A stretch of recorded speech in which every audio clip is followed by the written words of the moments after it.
It's not just the trophy, but then also the right to represent the whole country at the continental stage in the CAF Champions League. And then also down there, the battle to escape relegation gets keener and keener. And that is why it is the only league that matters. My name is Joseph Kotoko. We are live on Max TV, and we are bringing to you live that game from the Dr. Kwame Chase Sports Complex, where it's Nations FC taking on title contenders Aduana Football Club. And for Aduana, they've really dropped points on the road, recently in some tight games. But for Nations FC, last season, their story was quite different, because last season at this stage, they were gunning for the ultimate, but then unfortunately, they couldn't lay their hands on the prize. But then this season, it's been worse than last season, because they are really struggling. And at this point, they find themselves in the second half of the table. So if you just join us, we're building up to the big game. It's a Sunday special game from the Dr. Kwame Chase Sports Complex. Nations FC against Aduana FC. And I've been joined in the studios by two gentlemen, two regular suspects. Nadedu to my extreme right, and to my immediate right is Coach Vincent Abiu. Coach Nadedu, good afternoon. Afternoon, Joseph. And how are you all doing? Good. Fine. You're doing good. All right, Coach, let me quickly take your thoughts on, the game week so far. 3 games have been played already, but then yesterday's games had so much controversy in it. But then let's begin with Friday. Accra Hearts dropping point in their game against Dreams FC. You think this is the time you could start saying that they are more of title pretenders than contenders? I think they are title shy. They are, because I think last year we were discussing that they do that, where they are positioned now and the number of games they have at home can make them win the league if they want to. Because they are playing, they played Dreams FC on Friday. The following week is going to be 11 Wonders, which is like home away from home. Then play Medeama at home. Then play Kotoko 4th week. So I was telling another 9 points, if it's well picked, it gives you a position to contest in the league very well, because you are going to play Medeama in your last game. So if the gap should be narrowed. But this is where you lost that game at home against Dreams FC. No, it was a draw against Dreams FC. So you've got 2 valuable points. And it looked possible you are likely to draw. If we should go with the records around you, that means you are going to draw another game at home. Then it makes you title shy. But it was an opportunity for House of Foot to position themselves very well. Imagine them picking the 3 points where they will be on the table, picking it next week. So I think they are making the race more easier for Medeama now. So I don't think they are ready to win the title. Then 2 of the title contenders, or even 3 drop points. Fortunately for Medeama, they had Gold Stars and Kotoko playing each other, so definitely one of either teams would have drop points, which ended in a stalemate. Accra Hearts also failing to capitalize on that. But what do you make of Accra Hearts in their recent form? They are not scoring many goals. When you start dropping points in the second round at home, you are not ready to win the Premier League, especially against relegation-threatened teams. You are not dropping points against Asante Kotoko, Medeama, Aduana Stars, and stuff. You are dropping points against teams like Dreams FC. It tells you are not ready to win the Ghana Premier League. On Friday, the coach spoke about that particular department that is a major problem within the team. Goal scoring is their major problem. The captain of the side and the goalkeeper, who sees the pitch very well, much more than any other player on the field, also spoke about that. That goal scoring has been the major problem of the team. When you look at the House of Folk team, they should have lost the game against Dreams FC. They should have lost. The Razak Salifu's goal was a perfect goal. I thought the referee should have taken the goal for Dreams FC. Apart from that, on 3 different occasions, Benjamin Asari saved the team. 2 in the first half, 1 in the second half. So you can see from minutes 1 to the 98th minute that Dreams FC were controlling the game. When you look at the team, it looks like it's now picking up. The first part of the first round, Dreams FC were struggling in the Ghana Premier League. The last 5 games in the first round, they started picking up. And the first game in the Ghana Premier League, they won convincingly at the Tuba Astrutep. Second game against House of Folk, a draw away to no other team than House of Folk. It means gradually they are picking up in the Ghana Premier League. So I think House of Folk, when you start dropping points at home at this stage, you are not ready to win the Ghana Premier League. I agree with Coach. You are playing against Dreams FC. You need to put asterisks on it that you are picking your maximum 3 points. You have a game against 11 Wonders. maximum 3 points. You have a game against Bechim United, maximum 3 points. Kotoko and Hearts game, it can go either way. House of Folk is a team that pride themselves that Kumasi is their home. So you can go there psychologically, you have influence on the Kotoko team. Either you pick a draw or you pick a win against Asante Kotoko. So when you get at least 10 out of possible 12 points, your chance of challenging Medeama for the Premier League title will be high. But when you start dropping points against Dreams FC, I doubt House of Folk is ready to win the Premier League. Interesting. So that was what happened at the University of Ghana Stadium on Friday. Accra Hearts of Oak, things do not really seem to be going how they wanted because they failed to narrow the gap on league leaders Medeama Sporting Club from 6 to 3. Unfortunately, they dropped 2 points in that pulsating stalemate against Dreams FC. But then yesterday at the Dance Park, it was a thrilling game. Another goalless draw over there, but then more drama, more action from that game after BBN Gold Stars held Kumasi Asante Kotoko to a goalless draw. So these are the results are recorded so far. 6 more games today, but then on Friday, Hearts drawing goalless against Dreams FC. And then on Saturday, Fishing FC, after taking the lead at home, they lost to Medeama Sporting Club. We'll be talking about Medeama in a bit and their intentions and their quest to win the league title for the second time in the space of about 4 years. Gold Stars also holding Asante Kotoko to a goalless draw. But then today, our featured match will be from the Dr. Kwame Chase Sports Complex in Abrankese, where Nations FC will host Aduana FC. Basaka Holy Stars will be up against Bechim United at the Amping AAK Sports Arena. Heart of Lions, they are searching for their first win in 8 games, or 9 games actually, when they take on 11 Wonders. The Yoga Apostles also will host the Hoho United. Brekum Chelsea, the Golden City Park in Brekum, will take on Swejo All Blacks. That should be a must-win for them if they really want to navigate their way out of trouble. And then you have Kaila United FC also taking on Samatex 1996. Gentlemen, let me start off with you, Coach Abiu. Gold Stars Kotoko. That will be all smiles for Medeama, but then that will be points drop for Asante Kotoko. There was a goal disallowed, but I would want to take your view on that. Okay, I think once you are leading the league and the 2 teams behind you draw a game, you are so happy. You don't even want a win for anybody. The draw splits the points and give you the opportunity to create that gap. That's why we have 7 gaps different now between the first and the second team. And that means before you take over, they must lose 2 games, and you must win 3 before you take over. So it plays an advantage for Medeama. With the goal scored, it was a clean goal. You thought it was a goal that should have stood? It was a clean goal. It was a good goal. If there was a foul, the foul should have gone against BBN's goalkeeper rather. Okay. Because he impeded his own player and had a little effect on the Kotoko player. But the one scoring the goal was not involved in the action. As Samba O'Neil came from behind and did that wonderful jump, and that was a good goal, I think. I'll put more blame on the linesman because close to the action, the proximity of the referee and the view of the referee may not be clear as the line, where you are like behind where the action is. So it was a good goal. It was a clean goal. I think the referees got it wrong. The referees got it wrong. The referee so these are pictures from the game that was played yesterday at the Dance Park in BBN, where defending champions of the Ghana Premier League dropped crucial points. And you could end up saying it was a 6-pointer because either of the 2 sides would have actually opened the gap to some extent and also closed in on Medeama Sporting Club. But Nanedu, do you think after that crucial meeting, involving the Kumasi Asante Kotoko hierarchy and giving that, rumored 3-game ultimatum to Razak Zito, Abdul Karim Zito, you think he'll be under pressure after dropping points? I think even if we are on the verge of winning the Ghana Premier League, a draw game at the Dance Park is a good result for you. Because when you look at the away games in the Ghana Premier League, one of the most difficult grounds is the BBN Dance Park. So even if you are on the verge of winning the Ghana Premier League and you get a draw in BBN, personally, I think it's a good result on Asante Kotoko's side. I saw Samba O'Neil's goal. I agree with Coach. It was a perfect goal.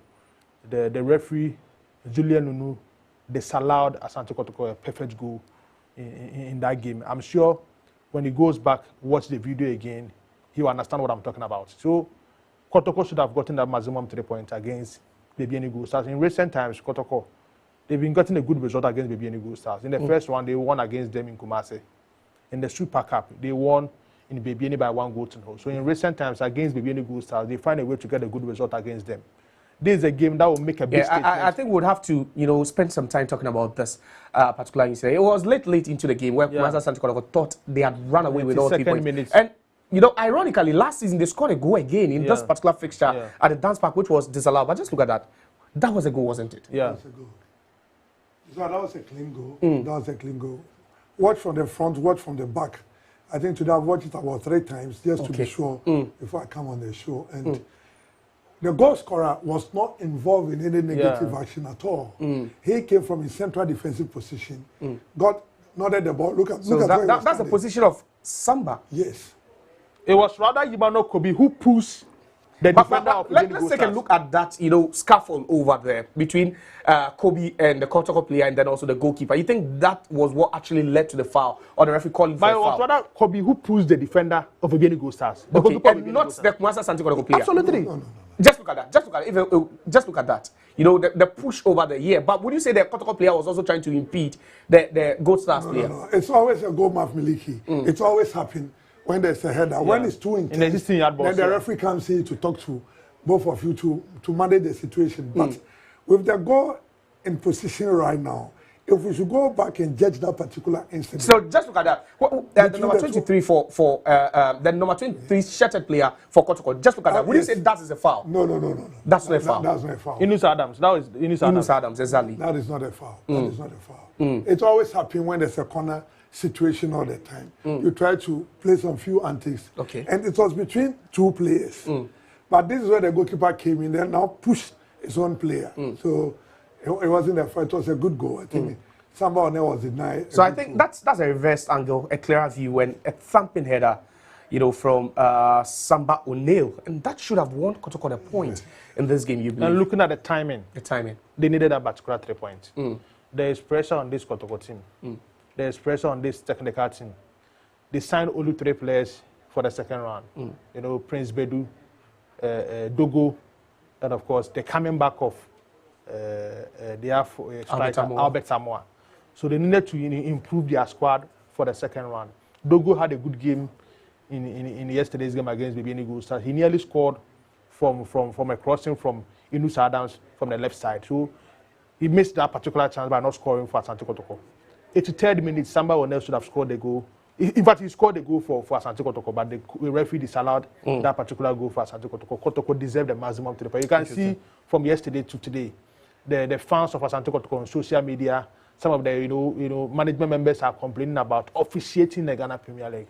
When we get to this stage, referees plays a key role in our game. This is a game that can make Asante Kotoko Let's talk a bit about officiating. In the 3 games we've seen already in match day 19, we've seen controversial calls. Now on Friday at the University of Ghana Stadium, if we could rewind back to Friday, there was a goal scored again by a Dreams FC attacker, which was again disallowed for offside. And you are asking, is this the point where something needs to be done? Coach, let me come to you. Is this because we are at the business end of the season where crucial, decisions could cost crucial points or even, cost teams at this point to be relegated or either win the championship? What needs to be done now? I think you listen to the CAF president, I think yesterday, when question on referee was asked, we need to use the same approach. We need to reach the referees down and tell them what is at stake and where it takes them to.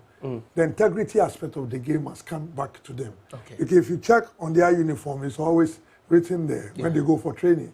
I think that is what is missing. And some of them might not be bad or necessarily involved in anything. Coach, that was a call again. And from Seydou Suraj, you could see the forward run of Razak from an onside position to some extent. But then the flag had already gone up for an offside, which, to the amusement of everyone, or even the Dreams FC technical team, and a clearer angle, Coach. You could see that. Just look at that again. Look at the pass from Suraj to Salifu. Clear goal. Yes, so I don't think, I've not seen anything offside about it. There's nothing offside. It was Heart of Folk defender Kujo playing him onside. Absolutely. Who played him offside? Yeah. The way if you get from Dangada played him offside. So I think we look at it. I feel the referee association is not operating freely the way they want to operate. It is one of the effects it's having on them. We need to separate that institution from the other organs as well, so that they are able to handle themselves very well. With the controversial decision, we might be getting it, but Look at it shouldn't be like, Kudo was already in the 18-yard box. Razak was not in the 18-yard box when Suraj played the ball. So it was a clear goal. So that was another controversial call. So in 3 games so far this season, on match day 19, we've had several controversial calls. Now let's go to the Niaje Kraku, the second sports complex, where yesterday Vision FC hosted Medeama Sporting Club. And again, another controversial call, which actually halted the game for close to 20 minutes before it was continued. 25 minutes. 25 minutes. And that was a game, the Vision FC and Medeama game, which saw a goal, disallowed. And coach, we are talking about the consistency, and inconsistency, or the inconsistencies of, officiating now and how we can curb it getting into, the latter stages of the season, coach. It's important. I think the referee assessors and everything must go back to the drawing board and look at the games like the way we are looking at it. Okay. Critically. Sometimes it goes beyond just the integrity of the referee. Are we really sure the tests they go through, their eyesight and everything is on spot, is spot on? These are things we need to look at. Nana, there was a striker I work on, right? And his goal scoring was not as a result of he being lazy. But you know what? He was always get blindfolded when he gets to the goal pole. So are they... Coach, that was it. That was the goal. And now we have a benefit of the replay again. Just look at that from a distance. Wasn't that a goal? Yeah. It was a goal. It was a goal. It was a goal, and that was chalked off. Yeah, it was a clean goal. And it's, with the drive, it's like a goal of the season. And as I look at the distance, almost 35 meters. And we hardly see these long drives in our Premier League game. So I don't know, maybe the speed of the ball and the eyesight, because both the referee and the linesman, there was a sound. So does that mean they were thinking it was against the upright? Okay. But it was against the inner, not the outer. Okay. So they just it. But are these still in place? You're talking about the inner upright.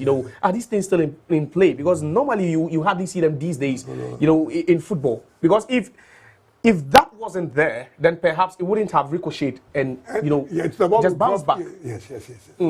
Even if it will come, it will delay before coming. Exactly. Down. But this one was just quick, like just a microsecond. You could hear the sound from the metal, and the ball came out quickly.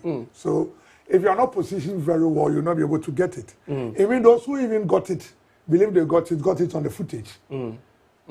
So it means if we go around the stadium, I can tell you 70% didn't see the goal instantly. Some saw it on the playback when the game was played back. So that was the strike again from a distance, and Che beaten totally. But then just look at that. Clearly, it entered before coming out of, the inner upright. And that was given. I bet that was given as a goal. Yeah. It was given as a goal. But after further, 25 minutes. Deliberation on that, it took time. It took time. Someone brought his phone on the phone. But on that score, do you think it's needed? Because we've not made way for that. No. Nanidu, let me take your thoughts on that. Do you think the game needs that now, especially without the implementation of VAR in our league? Do you think we need to consult all these things? Is it necessary? No, I don't think so. I think because there were several issues around that particular goal, that is why the referee allowed that thing to happen on the field of play. But in our rules, those things are not allowed in our game. Coach, could the referee be sanctioned for that? Yeah, if I was in charge, I was sanctioning, Yes, because it's not, once you play it, it's going to become a norm. Then people will start doing that. It will become a wrong practice. So every time there's a controversial goal, then someone is forced to bring the phone for us to check. So once it's not in, we've not gone to Congress to accept it, then we should take it out. If we look at it and create a model out of it, that we may not have VAR, but we are going to create our own version of VAR in a different model like this way, then when we go to Congress, we should pass it into a law. But once it stays this way, we're going to destroy most of the games where people start coming in with their phones. Exactly. Some will not even be goal. From their view, will be a goal. Exactly. Then it's going to delay the 25 minutes out of a game. It's almost half of, more than half of a half. More than half of a half. So I think he doubted himself. Why he accepted to watch. He was feeling it was a goal. He was feeling it was not a goal. That feeling. So but coach, should we expect anything, any official communique from the Ghana Football Association with regards to this? We should. I doubt it will come. But this is a precedent that could happen again if we don't take it. Once it's issue about officiating, maybe they may sanction the referee, but it will not come out. But once you sanction the referee, there should be a reason why you sanction the referee. The sanction of the referee will not come out. In recent times, under the Football Association, they sanction referee, but they don't bring it out. Wow. Okay. All right. So that was what happened at the Niaje Kwaku, the second sports complex at Tema Newtown, where Vision FC got beaten by 2-1 by Medeama Sporting Club. So as we speak, Medeama Sporting Club have a firm grip on top sport, and it looks like they are running away with the 2025-26 Ghana Premier League title. Don't forget that we're building up to a match of the day at the Dr. Kwame Chase Sports Complex, where Nations FC are taking on Aduana FC. We'll be right back after the break with more.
Drinks, a whole new vibe. Another quality product from Casa Precon.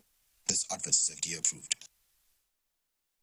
Buy now, pay later policy is here to help you. For phones, bring your Ghana card, your voter's ID, or your driving license. Make a 30% deposit, and you're good to go home with your brand new phone. Also, if you want an appliance to buy, you need to make 40 to 50% deposit. Bring your Ghana card, your voter's ID, or your driving license. Additionally, you need to provide a copy of your electricity bill receipt, either soft copy or hard copy. Your banner bed installation because it's free. When Max buy now, pay later, you need to go to our shop to do it. You can go to locations as shown on your screen.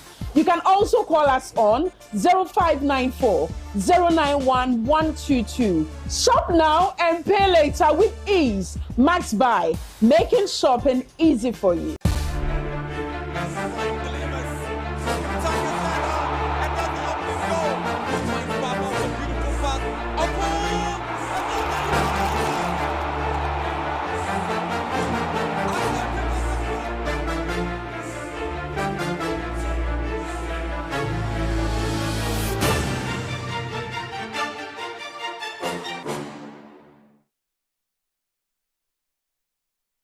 With us, we're still building up to a Sunday Ghana Premier League fixture from the Dr. Kwame Chase Sports Complex. Nations FC hosting Aduana Football Club. For Aduana, they are looking at closing in on league leaders Medeama Sporting Club, at least with a win over there. But for Nations FC, it's all about survival at this point in the season. They have nothing to do with winning the title. Perhaps looking at how things have panned out in the last 18 games, but then they are looking at just running away and being safe for at least yet another season in the top flight. My name is Jose Kotoko. You're still watching Max TV. Now let's take a look at the standings so far heading into the rest of the match day 19 fixtures, and it's getting even more interesting. I'm still here with Coach Abiu and then also Nanidu. So just look at that. Medeama Sporting Club 40 there, and Aduana could close in on them with a win. That could take Aduana to 35 at least to keep the chase going. But then BBA Gold Stars, after dropping points against Kotoko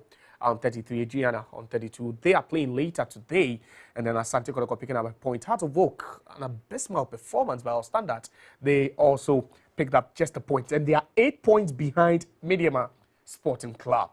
And at this point, I don't know if it's safe to say that they are runaway winners of the Ghana Premier League. But then there's Samatex Karela, and then Dreams FC, as well as Heart of Lions. Heart of Lions will also be in action later today. They have 24 points. Now to the bottom half, where the Swedro Blacks are, they are traveling to Brecum Chelsea. And look at the position of Brecum Chelsea as we speak. They're in the drop zone. But then there's Bechim, there's Vision, and then Nations FC. We'll be talking about them in our featured match of the day.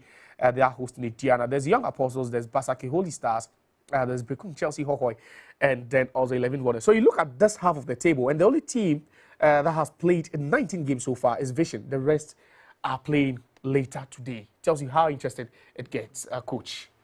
Interesting. I think the gap between the teams is not wide at the lower level. If you watch, once you drop a point, you come down. Once you win a game, your position changes. So I think today's game, I feel Chelsea must win this game at all costs to make sure they get a very good position. Because where they are now, they are part of the relegation candidates now. Once you win a game, and next you are going an away game. So you need a home game and an away game to change your position. It is that thing that has helped Dreams FC. You know where they were. But after winning that game, after winning against Heart of Lions and drawing against House of Hope, they've taken that frog leap to that particular position. I feel those who are in danger now is Hohwe. Hohwe is one team that is in danger. Because today is an away game against Young Apostles.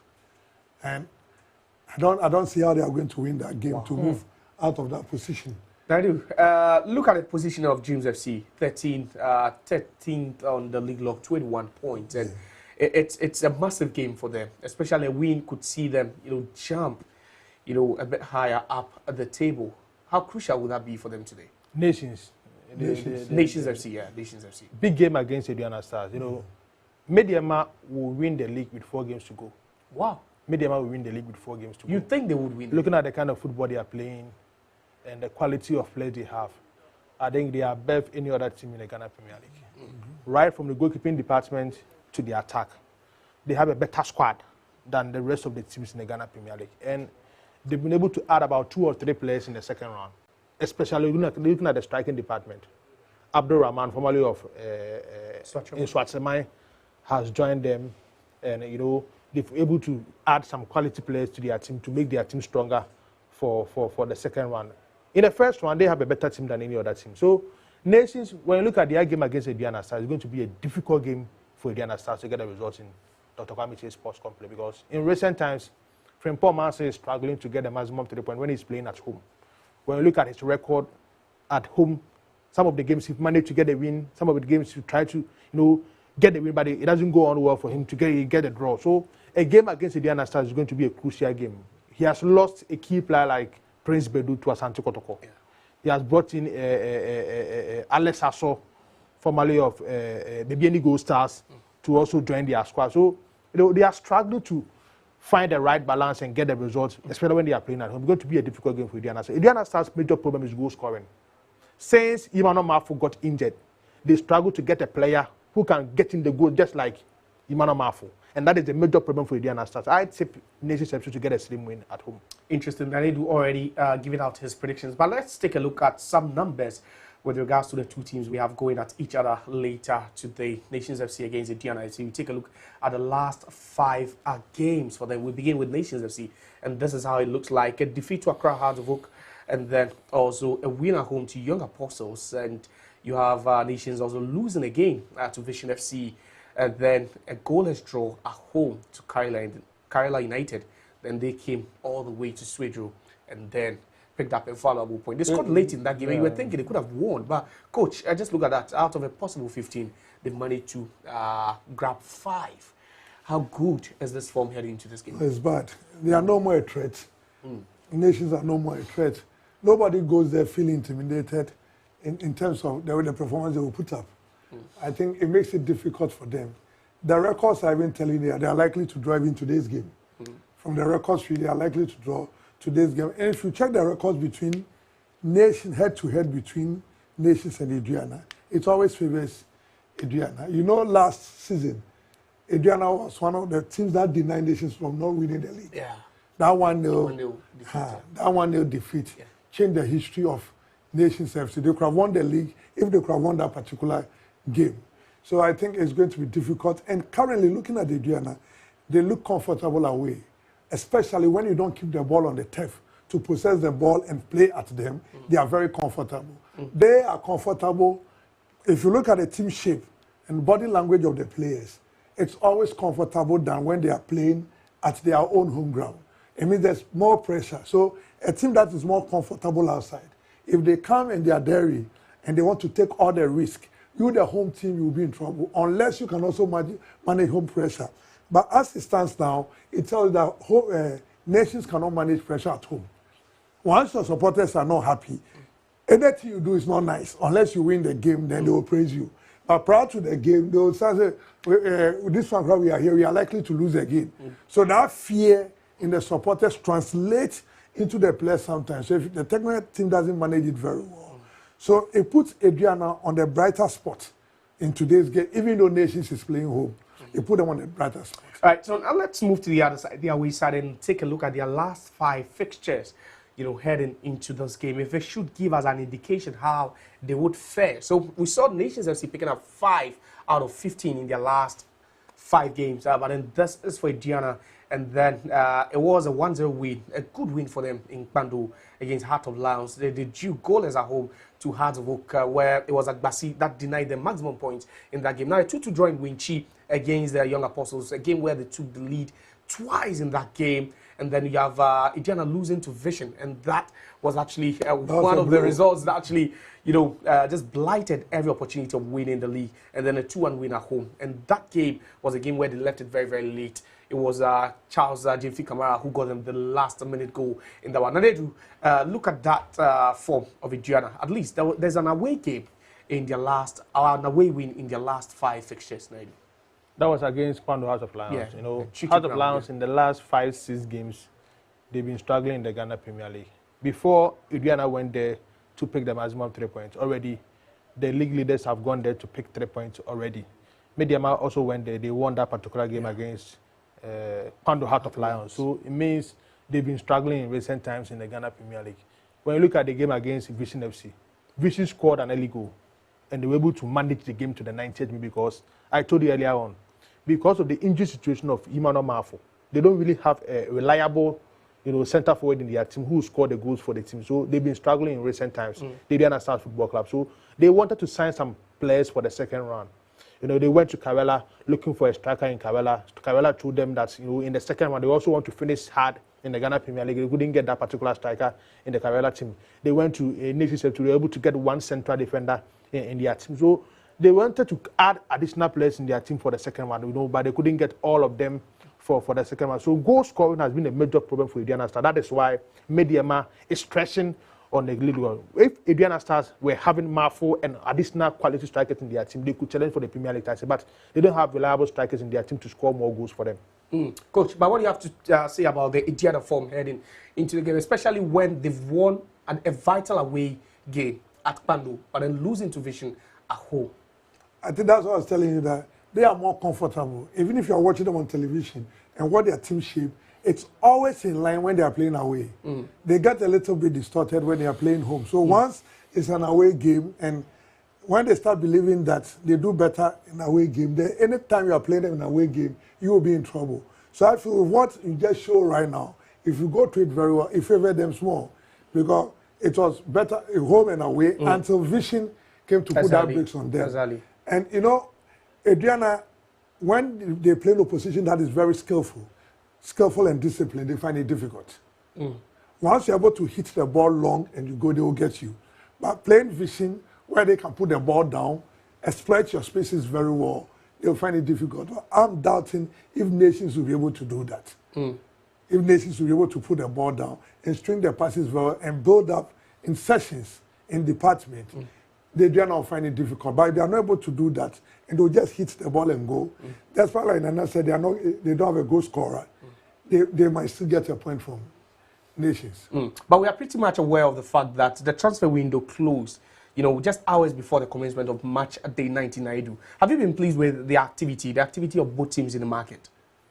They've tried to do 1 or 2 signings for their team. I don't think they were able to get all their targets. Nations signed about 2 or 3 players to make their team stronger in the second round. They also lost one of their main midfielders to Asante Kotoko. He was the man of the match for the game involving Nations and, of course, Heart of Lions. Yeah. Had a good goal in that particular game. They lost that midfielder to Asante Kotoko. He played in yesterday's game against Medeama Gold Stars, but they've gotten Alex Sasso, who was part of the title-winning team, Medeama Gold Stars last season. He was close to joining Kwano Heart of Lions, but Nations came in later parts and was able to get him because he worked with the coach at Medeama Gold Stars. So personal relationship is the reason why he decided to join Nations FC. When you look at the Aduana Stars, they've been able to augment their squad with some quality players. The captain of Kwamu Future Stars joined the team, quality midfielder in their team. You know, central defender Kufuor from Nations FC also joined their team, and of course they were able to add 1 or 2 players, but I don't think it's strong enough to compete a team like Medeama for the second round. Interesting. So the 2 teams going at each other, Nations FC taking on Aduana FC. It promises to be very, very exciting, but then the stakes are very, very high, especially for Aduana. Not just them, but the Nations themselves are also not entirely safe as far as the relegation dogfight is concerned. Now, let's take a look at the men. Let's put the spotlight on some of the players that could be very, very, impactful in the game we're about to witness. We begin with the home side, Nations FC. We'll take a look at, one of their most influential players. Now, Razak Simpson has been there, this year, and these are the numbers, he's put up. 12 games, he's helped them keep 6 clean sheets. Now, coach, how crucial, because we've seen this chap, earn a national team call-up. We've seen him with the Black Stars B team not long ago in that friendly game against South Africa. But how crucial will he be to the setup, in this game? Very important. From the day he joined Nation FC, he's one of the most important players. In terms of his primary objective on the park, is well done at the defensive aspect of him, and he's able to go on the offensive very well. And occasionally he's able to get goals for the team when it becomes difficult. So when you have such a player in your team, you must always believe and hope and pray that he doesn't get injured. So once he's starting this game, it's an important, very important player to the team. It's one player I've admired so much. I feel even as a country, we've not watched him very well to make him a project. These are players who have done projects to be able to get ready for the central defensive part of our national team. Because he's got a physique, he had an invitation, all right, to the senior national team and the CHAN team. But they are the reason why we need to watch them very well and even put them on our coaches to watch them very well so that we'll get the best out of them. So, but today, I think he's one of the most important players we'll be watching today. Nedu, you've seen him, you've watched him several times, and we've seen him grow in this league to become the mature player he is. But you think this season, it's been fine and smooth for him as a player and also the leader of this team? I even think this season should be his last season in the Ghana Premier League. He has done his best in the league. I think, some of these European clubs need to come for his service. I understand he was close to joining a club in Finland during the transfer window. I don't know how that particular story turned around. I think he's a very good player in the local scene. He has served the team Nations FC in the last 2-3 years in the Ghana Premier League. He has done his best. As it stands now, one of the best centre-backs that we have in the Ghana Premier League, together with Ebenezer Aban, Ali Mohammed and Elias in the Ghana Premier League. So he's a key player to their side, a good central defender. He can also play as a DM, free kick expert, leader at the back. He commands a lot of respect at the back of Nations FC Football Club. So when he's around, he motivates most of these players in their team. Interesting. So that's for Razak Simpson of Nations FC. He's their captain, and definitely they'll be looking at up to him to marshal and coordinate affairs at the back. But then for Aduana, as this chap, he's missed quite a number of games due to injury, and that means that he's played just 12 games out of the 18 Aduana, has played this season, and he scored 6 actually, so not conceded. He's actually scored 6 goals so far. And coach, what does that mean to the setup, having a striker who can at least average a goal in every 2 games? I think it's the most important thing for every coach and every team. Once there's a half chance, you believe there's somebody who can make it a complete chance for you. So once you have such a player, I kept mentioning the name throughout the show. So it tells you if he's the coach, you'll be happy seeing him back because such a player has been missed. I've seen few goals. He scored all type of goals. Yeah. Classic goals. Any goal once there's an opportunity, he will be able to make something out of it. So when you have such a player in especially your team, outside the 18-yard box, you're always happy to have that kind of player in your team because you are assured in 90 minutes, an average of 1 goal, like you said. So if there's 1 goal and the opponent scores 1, then we are drawing a game. Sure.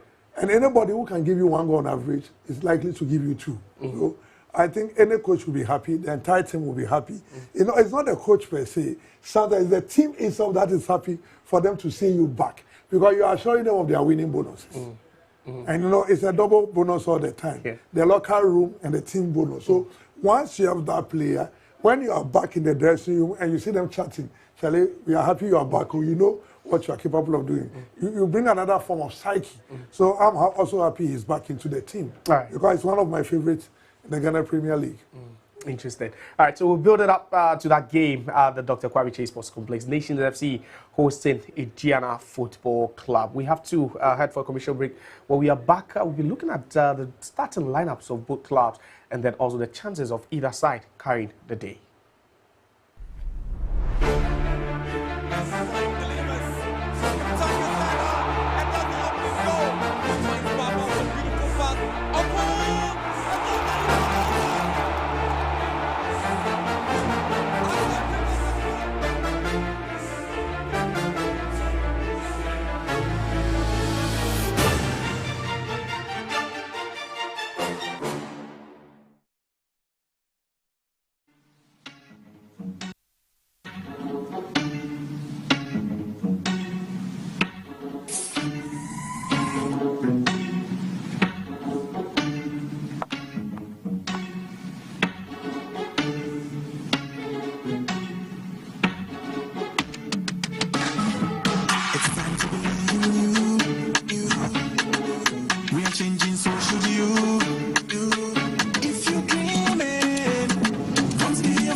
Drinks, a whole new vibe. Another quality product from Casa Precon.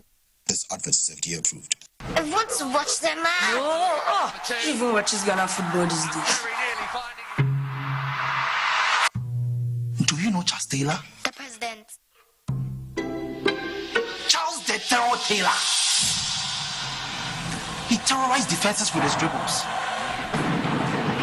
Who know Don Bote?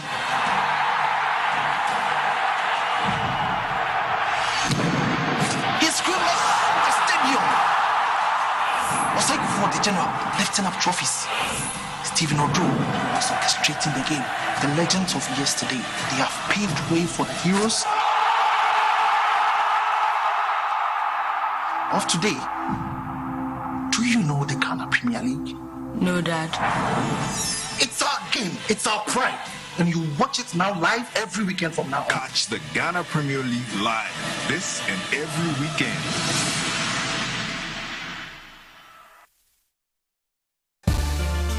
Huge delivery costs discouraging you from buying the home appliance you want?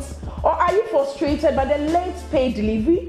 Worry no more. The unprecedented deal from Max Buy is here.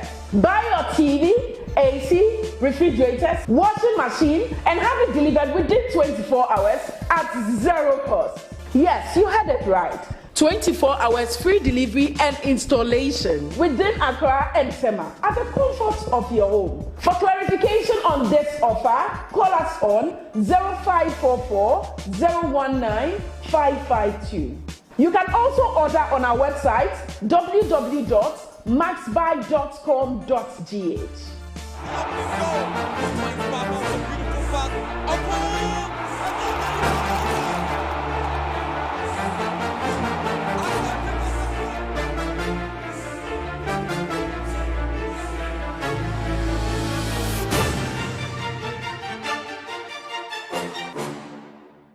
Welcome back, Match Day Live on Max TV. It is the Sunday crucial game, and it involves host Nations FC and then also visitors Aduana Football Club. We're live on Max TV. My name is Josiah Okokwe. And we are about some 10 minutes away from kickoff in that particular game. Other games have kicked off already because they are 3 p.m. games, but this one is slated for 3:30 p.m. But let's take a look at the starting 11 of both sides heading into this game. And that's the 11 for Nations FC, where they have Osman Sanon as goalkeeper. Razak Simpson, we've spoken about him. He captains the side. Suwaidu Suhini Suleimana will be in midfield. Raymond Oko-Gripman, Kwame Boache, there's Frederick Inzole, Ivan Safo, Aite Ayikwe, there's Brandon Enchi Sapon, there's Joseph Ifa, and then Mark Williams Boate will be playing at the right back. But then the substitutes bench has got the experienced Alex Aso, coach, and I don't know what sort of experience he would be bringing into that side, but then he will be crucial as far as their survival chances is concerned. Huge. And I think strategically, sometimes when you're playing him from the bench, he's able to give you exactly what you want. So I think it's not a bad idea. The starting lineup is not bad at all. I think these are all seasonal players who have done well throughout the season for themselves, the beginning of the season. So I think any of them who starts is good for the team. There's no Emmanuel Ado, who is the top scorer for Nations FC, 7 goals, and then also Chawete Faisal, who last season powered them nearly to the title. He is also a goal-scoring machine from midfield. Both players are missing. How crucial would that be to the side? I understand Faisal Chawete is injured, and Emmanuel Ado is on trials in Moldova. That is why those 2 players are not part of the Nations FC squad for today's game. But I saw Emmanuel Boain, their former captain, on the bench. Alex Asoso is also on the bench. So it tells you they have a strong team to play against Aduana Stars. And per the lineup that I saw, I think it's a strong team. They can manage themselves and get the maximum 3 points. It's going to be a difficult game, a tight game, but maybe a slim win wouldn't be bad. A slim win for Nations FC. But then let's take a look at the starting 11 for Aduana Football Club. They are also hoping to close in on Medeama Sporting Club by winning this one. Osei Prince mans the post. Then Stephen Anochi Bedu, ever present in the heart of defense for them. There's Raymond Ajiman, who will be partnering him. And Maxwell Arthur in there, Seydou Sana, Emmanuel Marfo, their top scorer with 6 goals in 12 games this season. Charles Jemfi Kamara got them the winning goal in their last game at home against Kerala United. There's Abubakar Adams at left back. Remember, Aduma Boateng will be playing at right back. Now, the former Accra Lions player, Daniel Kwame Awuni, they signed him in the just ended transfer window there, and then also Prince Atubua also in there. But then on the bench is their experienced Sam Adams as well as Mejak Efriye or in the Nanedu. Strong lineup, and I can see Benjamin Chibano as well on the bench. Former under-17 star and former in Swatremai, right back, right wing back. He's also on the bench. Dauda Sidibe is a quality player, also in the team. I can see William Denchi, former Liberty Professionals left back, former Heart of Oak left back, former Bibiani Gold Stars left back. He's also on the bench for Aduana Stars. So from the starting lineup to the players on the bench, I think Aduana Stars, they've gotten some quality players who can make the difference for them.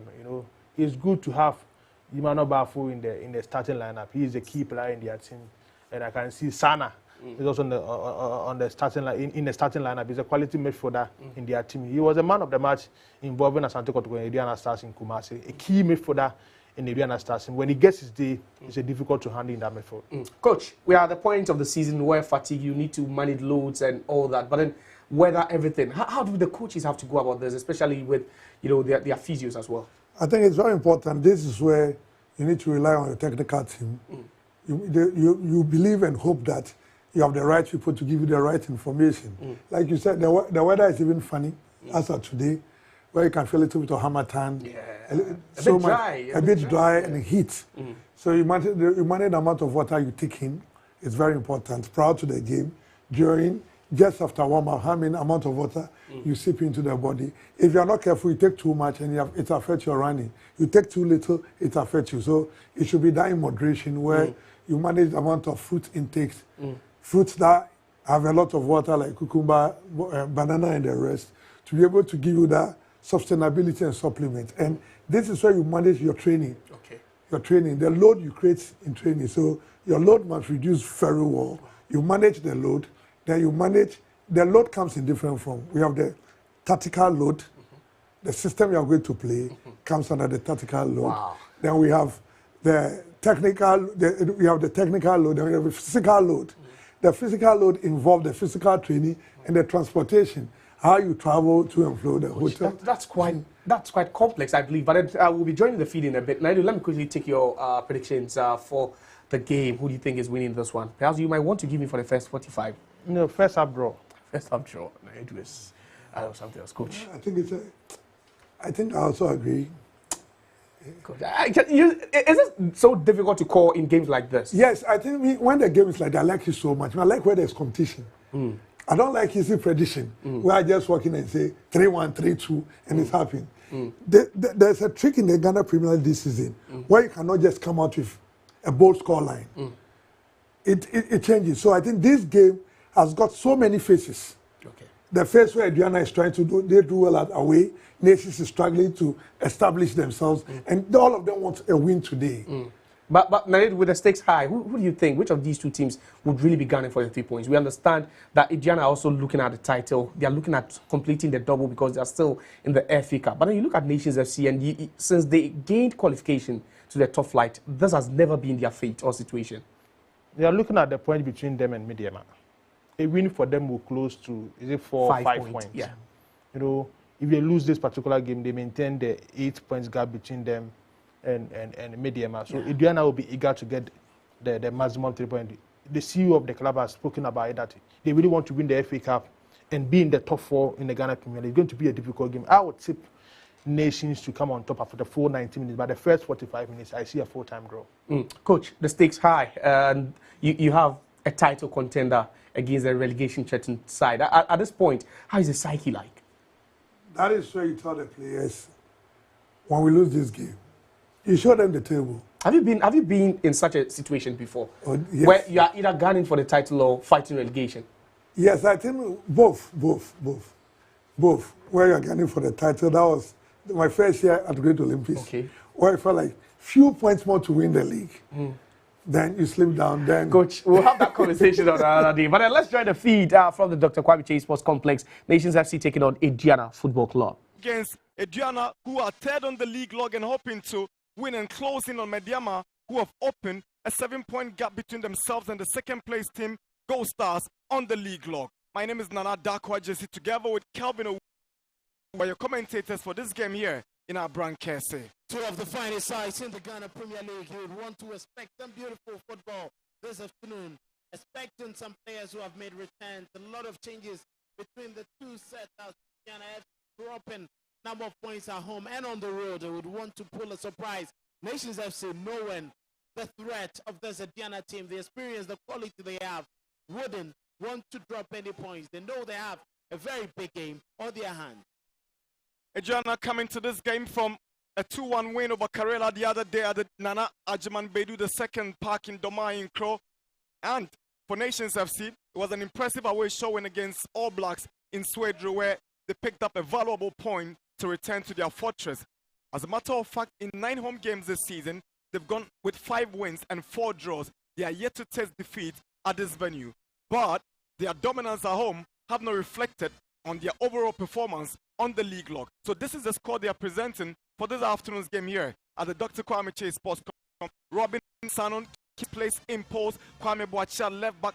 Gripman and Simpson maintain their place in central defense. We remember Aduma Kubwatin playing on the right side of defense. There's a replacement for Suhini, who is on the bench. His place is taken by Mashoud. Bocho and Safwa maintain, with Sapon playing on the left-hand side. Ayiko and Efa lead the attack for Frimpong Mansour's charges this afternoon here in our broadcast. A very good setup. You look at the number of quality players in there, especially with the experience that they carry. No expecting anything. Faisal Chawete is out. Ayiko will be expected to carry on with the brilliance.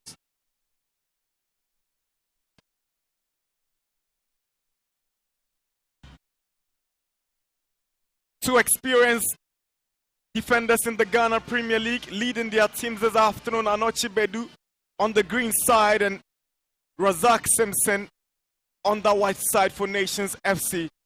Simpson has been around for some time, from his days at Liberty to Wafa to Ashgold and now Nations. Anochi Bedu has done Brecum, Chelsea. Aduana gone out of the country and returned, and now he's inspiring them to another league title success if it goes as planned. Center referee for today is Foster Bashos. He's assisted by Joshua Kofi and Henry Etzel. Fourth referee is Franklin Akumate. So this is how Aduana will shape up this afternoon. 4 changes to the team that beat Karela.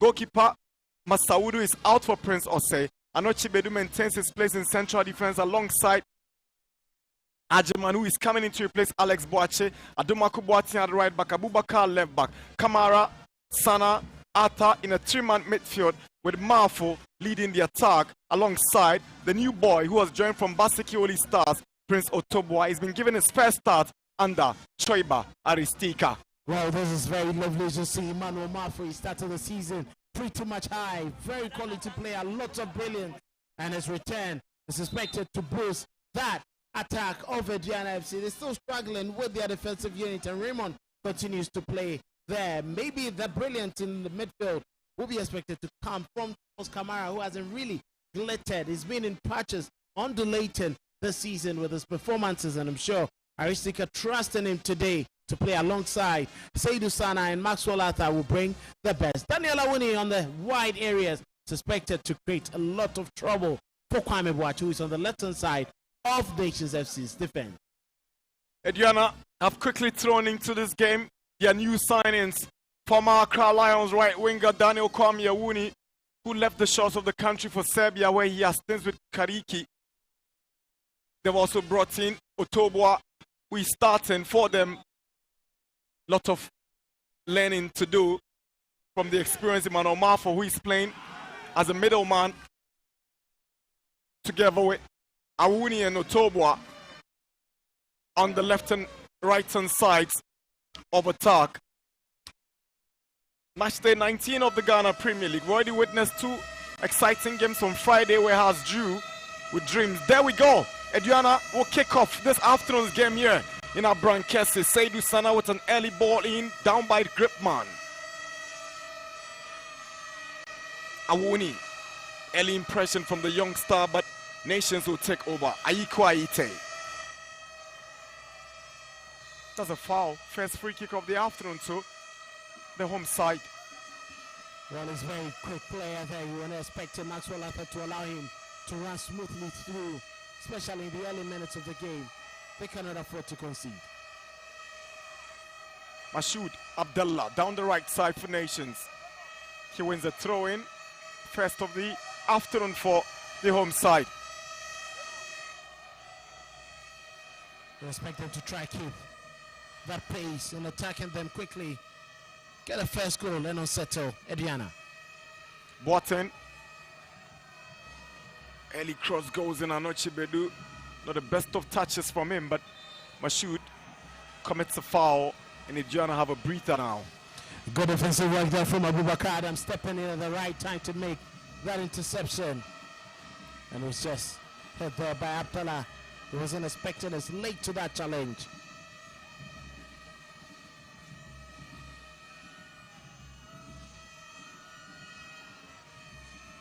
Aite.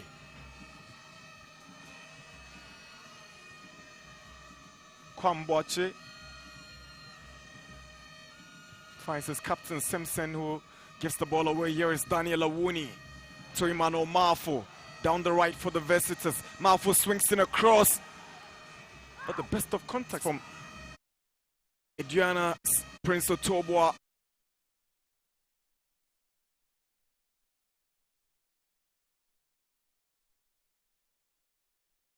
Here is Isaac Boche.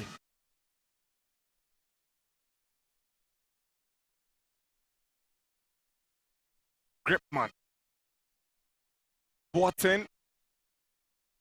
Anochi Bedu with the clearance for Aduana.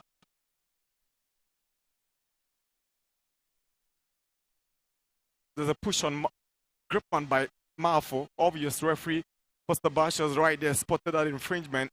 And it's not looking good for Gripman there. I seem to have landed awkwardly. Manu Marfo with a slight shove. You can clearly see there was the arm into his mid-rib there. Gripman very stalwart. Centre back and is very much trusted partner for Zach Simpson.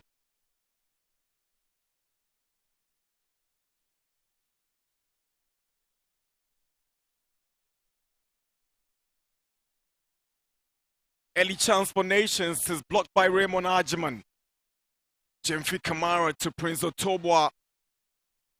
The youngster is trying to make inroads into enemy territory. Goes past Gripman. Swings in across. Met by Razak Simpson's clearance. Throw in Aduana. Brilliant from Otobwa.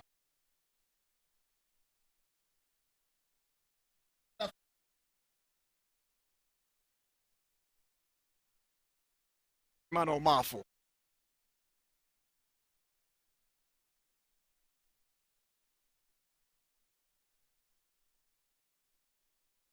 Joanna with an appeal for a handball. Referee was right there, not interested. Here is Aite Ayikwe, ball across the line. Throw in. I can understand it was very much close to the action. Like there wasn't too much in that. Otobwa started causing problems for nations. Mark Williams Boateng and Abdullah Mashoud need to start thinking about how to stop his front down the left hand side of Aduana's attack. Charles Jemfi Kamara. What clearance.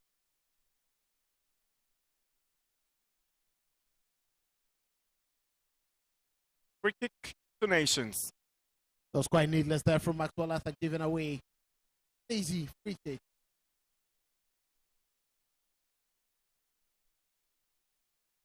Boche.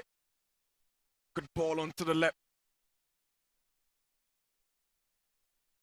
Nations appeal for a foul. Referee was right there. No call.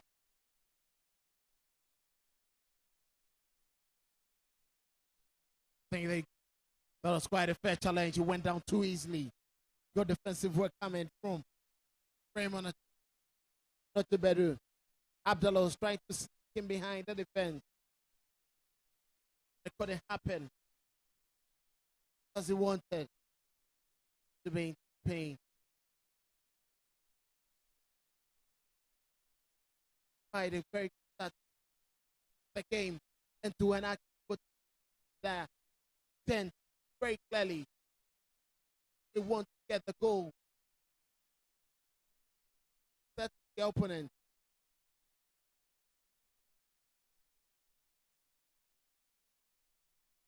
Already 5 minutes, no goals.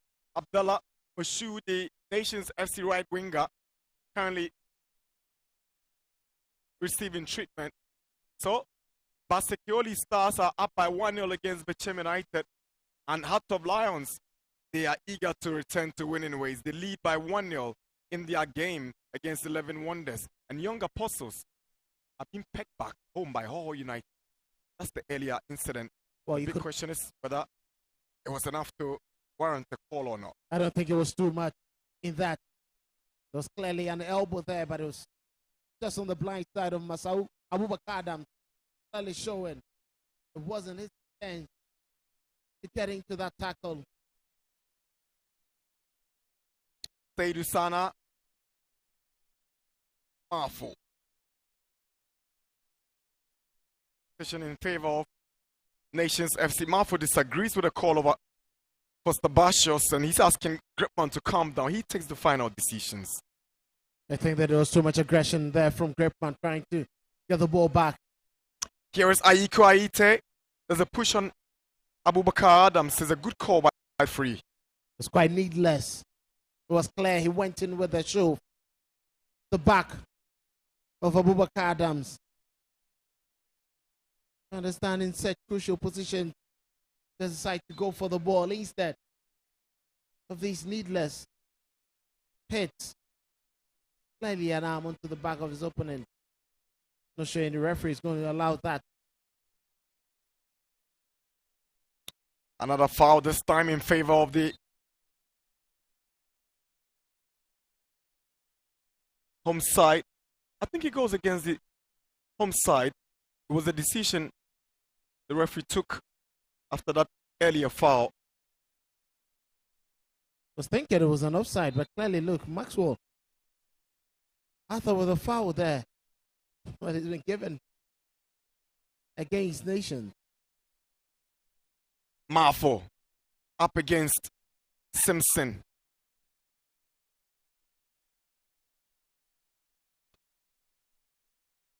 Kamara does what to win possession for Marfo. Lovely play from Marfo. Goes for goal from the distance. Desperate from Marfo. Could have been doing better with this one. You could see he's not as very sharp after the number of weeks he's been off.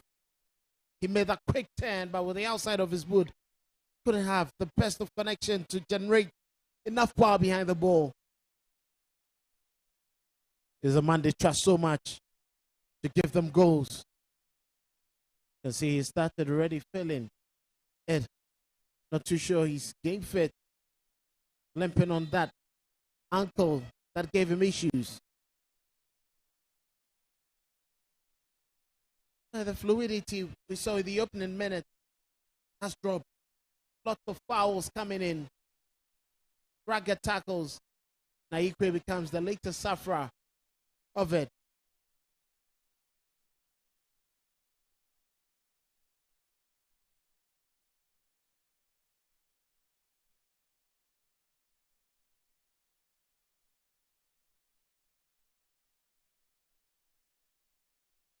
Butcher's delivery.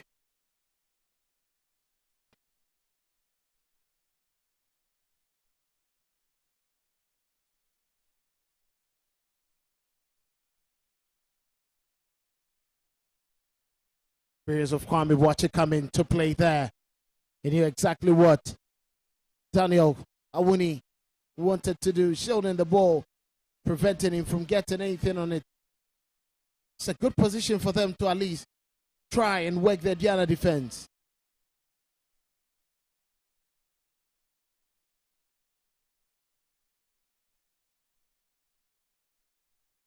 Free kick Nations. Free kick taken straight to Prince Osei. He was nearly caught unaware with that free kick after the initial bounce, but he had to improvise and parry it away. And directed the power behind that ball, nearly tricking him after that awkward bounce just in front of the goalkeeper's area. He was smart enough to parry that ball over the goalpost. Would have easily conceded. It's a corner for Nations. Kwame Boache to take. We're into 10 minutes of action here in our Brankese. Corner Nations.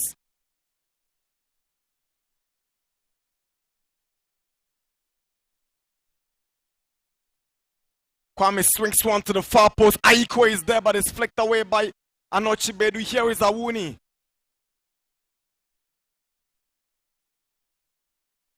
Ten minutes. Nations, nil.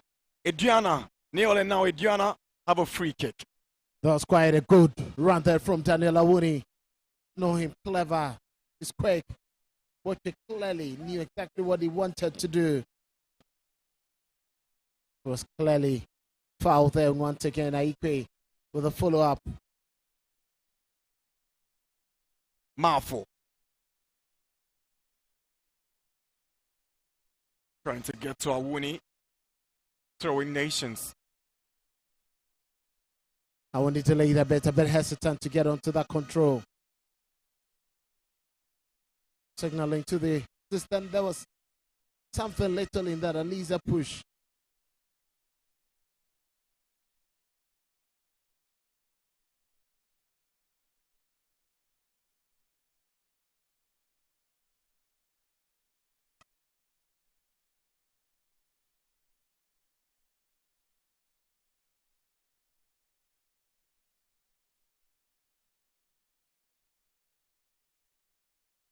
Kwame Boache's long ball in, looking for his man, and Nations to hang on to possession. The referee's right there. Maxwell Atta brings down Joseph Efa. Free kick Nations. This quick, sweet ball. The trademark of Kwame Boache. Long balls, beautifully hit, found Efa. And Maxwell Atta was right there, very much ragged. It wasn't going to allow him get the ball past. He was in such a very good position. A similar position they had the previous free kick that nearly caused troubles for goalkeeper Prince Osei.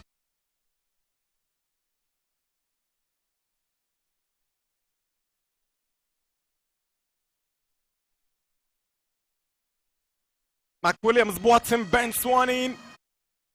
Raymond Ajiman. Seydou Sana for Aduana. Prince Otobwa. Nations will take possession. That's an audacious try from Boche, but in the end, it proved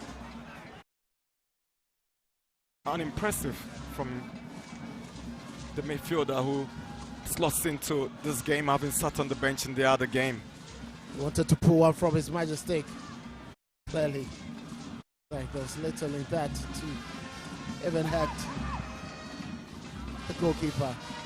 The attempt was clear, but he should have waited, taken his time. He had two players on either flank, could have fed them to try go very expansive. The Aduana F's defense was quite wasteful there from Boche.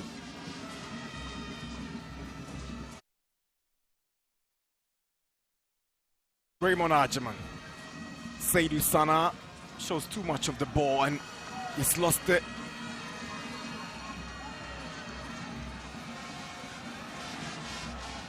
That was brilliant there from Ifa, stealing the ball away, trying to get the better of the Aduana defense. Got past Aduma Kubuati, but it wasn't going to get past the experienced Anochibedi. Here is Entry. Goes with the right-footed effort and it goes just wide for a goal kick. Oh, the intent was very much clear. Kwame Boache was trying to look for an opportunity there, but he knew Brandon Entry Sapon was the best option, but that effort lacked any power and accuracy.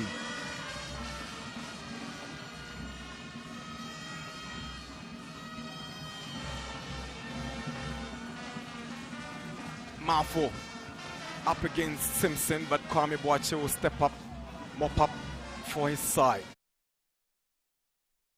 Well, that is the sweet chemistry that Nations FC have in their defense. Kwame Boache, an adapt centre back, knew that once Razak Simpson was out of position, he had to slot in quickly, and he did that beautifully to make that stop. They've been doing that countless times, and even under former coach Kasem Ngolo-Kansi, they used to play in a 3-back system. They really have smooth communication as in what to do and what not to do. Gripman tries to find Mashoud. One is cleared away for a Nations FC throw. Here comes Gripman.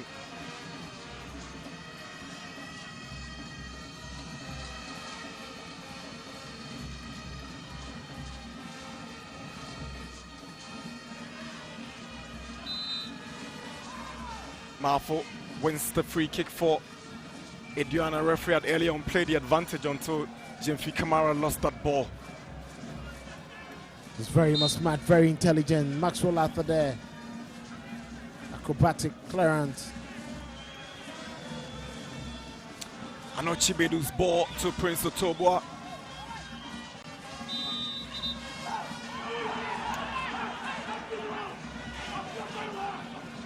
Aduana have the advantage, much to the displeasure of Nations FC's players who are thinking that it should have gone their way. It's quite surprising that he is the best person to. Initially, the whistle went against Mark Williams Boating, and it's quite surprising that decision come from. I'm not sure that's the best goal from Foster.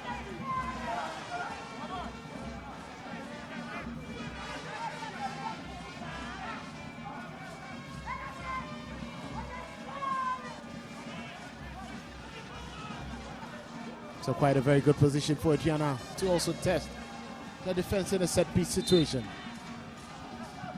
Jemfi Kamara to take the free kick. He swings one in. Razak Simpson gets it away. Mashoud unable to control. Eventually getting the final touch for another throw into Aduana. And he should have done better. That's why the apology to his team.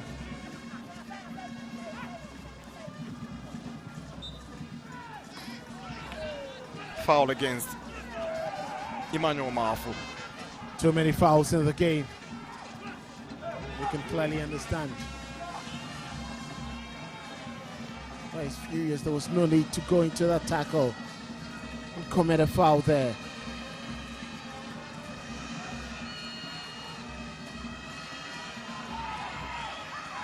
Good tackle, Raymond Ajiman keeping his tops really well on Ayikwe, and he's applauding the effort from that pass. His movement has been brilliant, causing lots of problems for Raymond and Anoche Bedu. But once again, Raymond sliding in at the right time to make the challenge. Ayikwe was trying to find Mashid Abdullah, who was getting onto the edge of the goalkeeper's area. Good defensive work there from the makeshift centre back.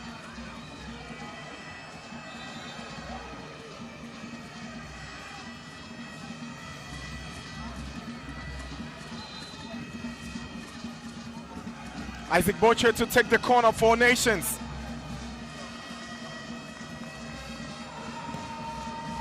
Boche sends one in. Razak Simpson's header goes out for a goal kick. Unlucky from the captain. Very much unlucky. He rose high. He was going to connect to that. Look at his movement.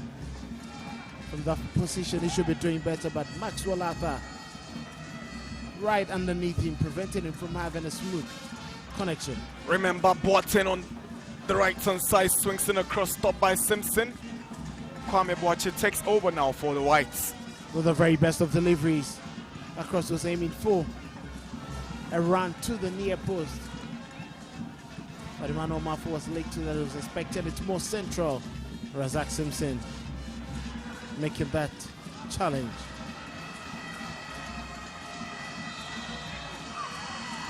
Referee whistles.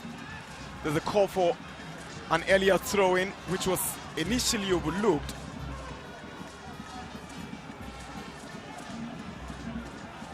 And see the aggression there. Look at that pass. It's quite late from Brandon Echisapo.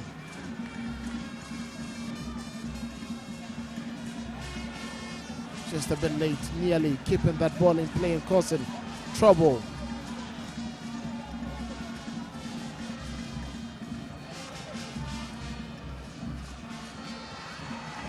Lovely play from the Nations FC left winger Brandon Echisapo. Another decision against the home side greeted with so much displeasure. We can understand they wanted that free pass. It wasn't really the run that Brandon Echisapo was expecting. 80 free kick to take it, but even Sapo went in with the badge. And if knowing it's not going to be an easy task for you, Maxwell Arthur once again trying to stop him.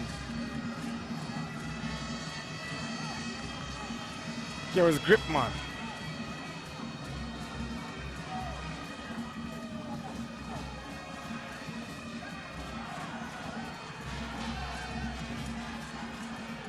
A very strong challenge there coming from Anoche Bedu. With us rider from Abubakar Adams went in for the ball, but also strongly.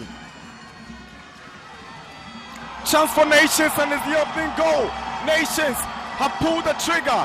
They've opened the scoring here in Abrankese. It's Nations FC's Joseph Efa who scores the opening goal against Aduana here at the Dr. Kwame Chase Sports Complex. Aduana down by 1-0 against Nations FC. Exactly what the home crowd were expecting in the opening 20 minutes. Is Aduana down. Nations 1, Aduana 0. That was brilliant there. Quick decision. That came in from that cross. If I rose high, beautifully turning over the others in a free header, beautifully working his neck muscles and connecting it right onto the right-hand side of goalkeeper Prince Osei, and he was flat-footed. Look at Boche, beautiful 10, brilliant delivery, beautiful connection, and Prince Osei couldn't do anything about that header. Good goal. Brilliant stuff from Nations FC. He was in between two defenders. The question is, where were they doing? Adumako Boateng and Raymond Ajiman leaving Efa to knock the ball past goalkeeper Prince Osei for the opening goal. It's quite a beautiful build-up. Excellent turn. Butcher has made that turn a couple of times, but this time around, successful with that delivery. And if I was not going to let that go. Beautiful run, excellent positioning.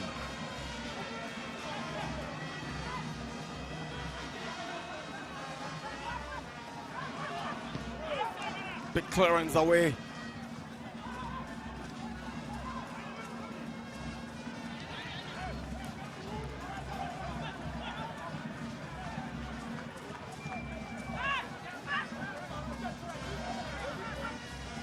Prince Otobwa.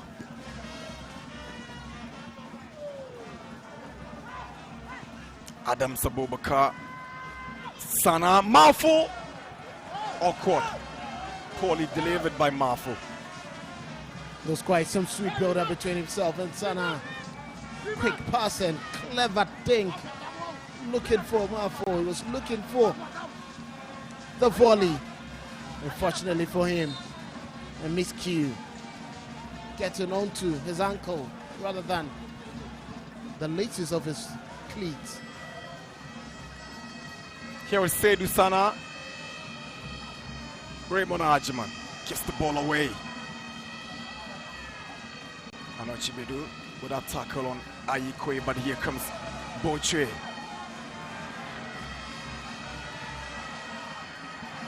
Team challenge. Sana. Now Wuni on the right for Aduana.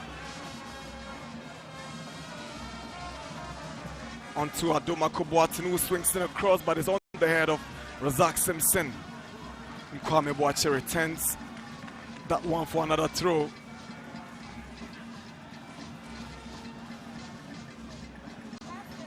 Awuni's cross, again a Simpson who steps up. Oh, he's virtually become a barrier, repelling all those attacks through crosses aerially. His superior. And he should devise a new means of trying to find Mano Mafu. I'm quite surprised they decided to go high when Mafu's greatest strength is picking the ball at his foot.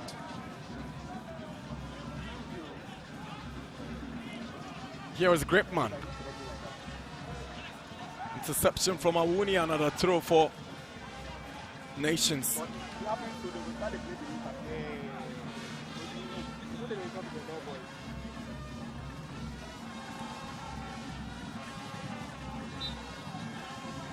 Foul for Nations as Mashoud Abdullah is brought down.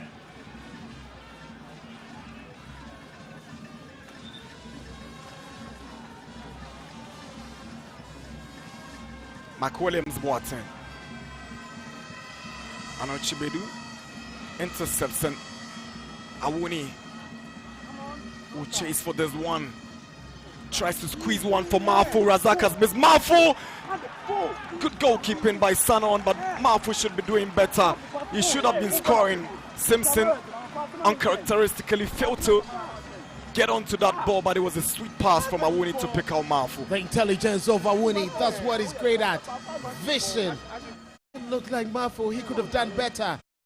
His foot actually hit the turf before having attached to that ball. But that was quite a good save there from Robin Sanon. There could have been a better option, feeding Kamara with the ball too. Remember Boateng with the corner. Kamara goes in for it. It's cleared away by Simpson. Awuni.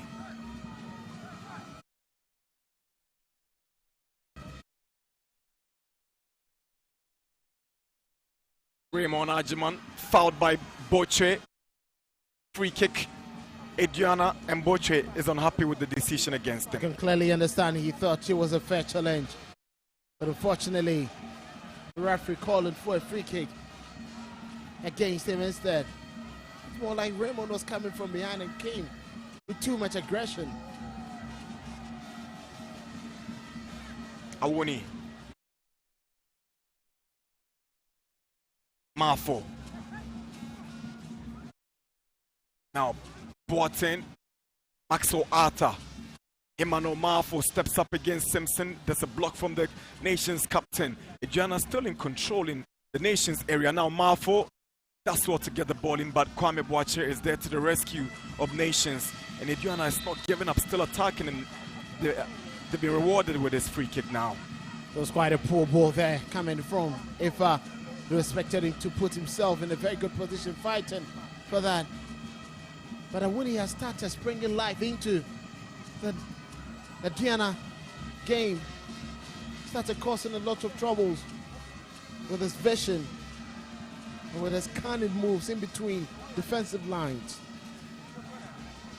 And the good news is that he's in good company on that right-hand side, because remember, Aduma Kubwatin was his mate when they played together at Accra Lions. His cooling break at this point in the game, and there's no goals between Nations 1, Aduana 0. That goal scored by Joseph Efa, separating these two. But the fans of Nations will be thinking, how come no goals? You have a goal, guys. That was quite a very sumptuous finish there. You can see lots of questions coming in there from Prince. There, from Pomanson. Clearly, give instructions. He's not happy with how his defense has been set. You can see Choba Aristika also making a complaint.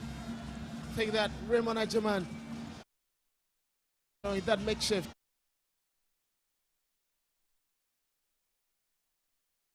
There's Sohini on the bench trying to have a quick word with some of his players. You can clearly see the anger of Choba Aristika. He's frustrated by how Aduana have immersed themselves in the game today. These cooling breaks offer these teams opportunities to tweak and turn things around within the space of those few minutes that they find themselves. And right after the cooling break, something might change from how they approach the game. It's quite an opportunity for them to re-strategize, especially for Nations FC. There'll be some pressure off them, but when they return, they know that there is a free kick, and those are the moments in games you lose your concentration, and it will be quite difficult for you. All hands on deck now, as all technical men would have quick words to the team and players. Choba Aristika knows exactly what to tell his men. Very much experienced golfer, the local league. But he has lots of trouble to get past those two strong men, Gripman and Simpson.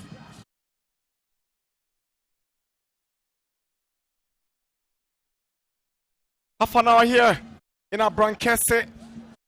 Cooling break over. Nations up by 1-0 against Aduana.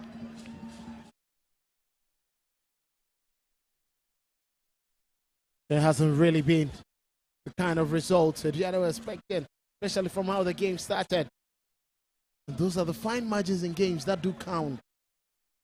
Once they lost their focus and concentration, Nations decided to pull the trigger.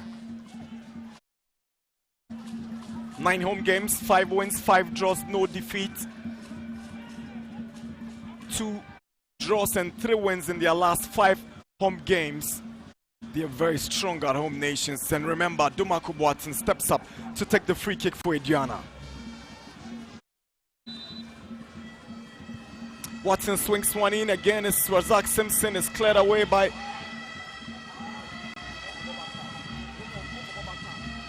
the right back now. It's 30 minutes. Aduana down by 1-0 against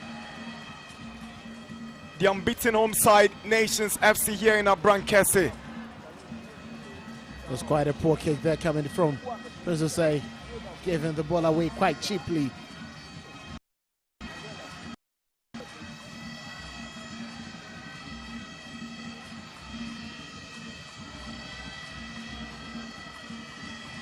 Kwame Boache's throw.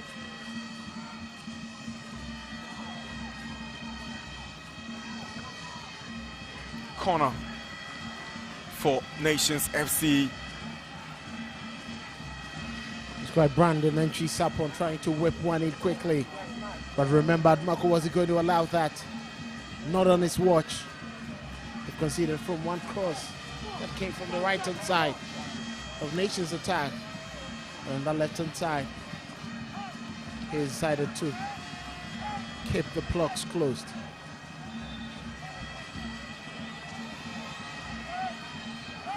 Isaac Boucher to take the corner for Nations.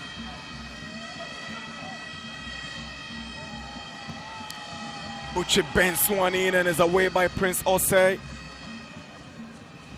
Otoboa slips and loses the ball. Maxwell Arthur did well to get it away, and the final effort coming from Mark Williams Boateng flies over for a goal kick. It's quite a dangerous whip there. Full scores to the goalkeeper. Guys, there, Mark Williams sent one in, very dangerous there. Nearly miscommunication between Arthur and Abubakar Adams.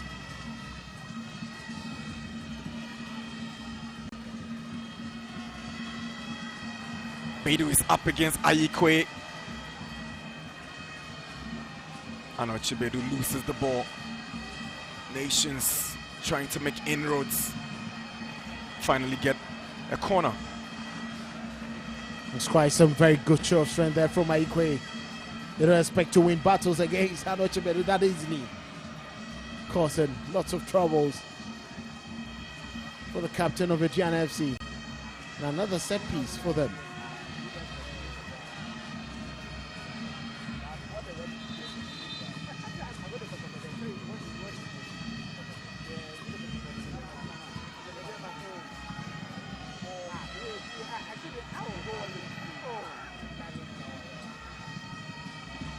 Nations of a corner.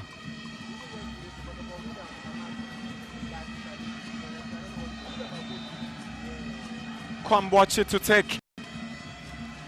Kwame goes to the far post. Raymond Ajiman heads it out. Gribano allow it to go out for a throw.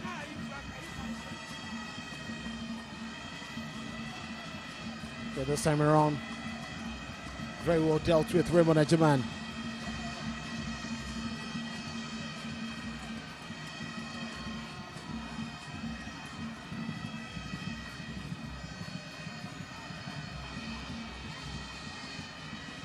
Kwamboache to take the throw.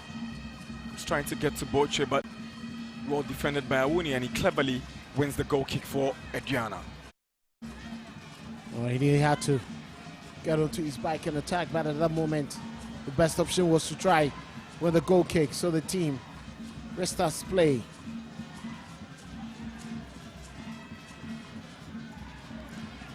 Poor ball from Adomako Boateng.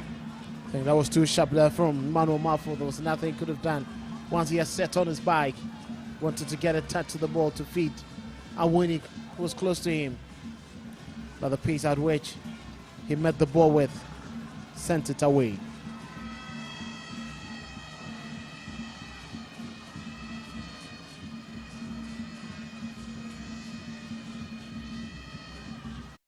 Adomako Boateng's looking for Otoboa. First touch was good, but too much on it for the youngster to get onto. Well, he showed some glimpses of quality play, but unfortunately he hasn't really been a man who's been supplied a lot to cause trouble on left-hand side of attack. Awuni seemed to have seen more of the ball on the right-hand side than that of Otoboa on the left-hand side. And here comes, remember, Boateng. He's got Awuni on his right and Mafu in the middle, but Nations defend their lines well. Boche is up against Sana. Sana wins the ball. Abubakar Adams. There's a foul. Free kick. Evans Mafo brought down. So quick fits there. In that chaos, he still found a way to create space for himself. Eventually being brought down by Maxwell Arthur in the process. And quite a relaxed game for Nations FC. Seem to be scoring full marks. Gripman to take the free kick, and it's 9 fouls for Nations, 10 Aduana.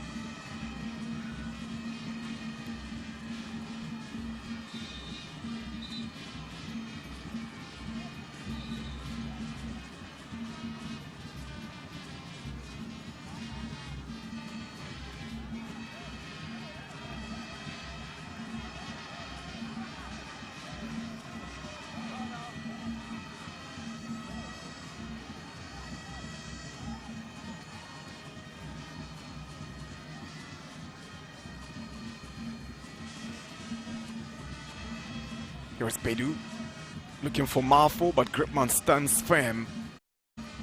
Now, Jemfi Kamara.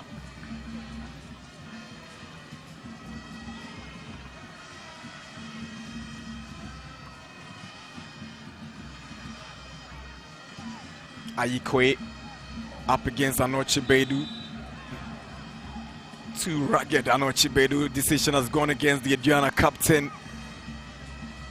A lot of aggression in there. He knows Ayikwe has been giving him a hell of a time trying to deal with the balls. Too high, fought there from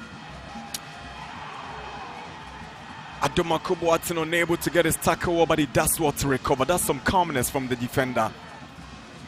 Sana is putting one through for Tobua, but Grimpan comes in strongly, and that's a very rash challenge. He gets a yellow card for this. Too harsh from Gripman. Too harsh. That's clearly a badge into his man. Though he won the ball, I'm sure it's about the intent in which he went in there. It was just direct to him.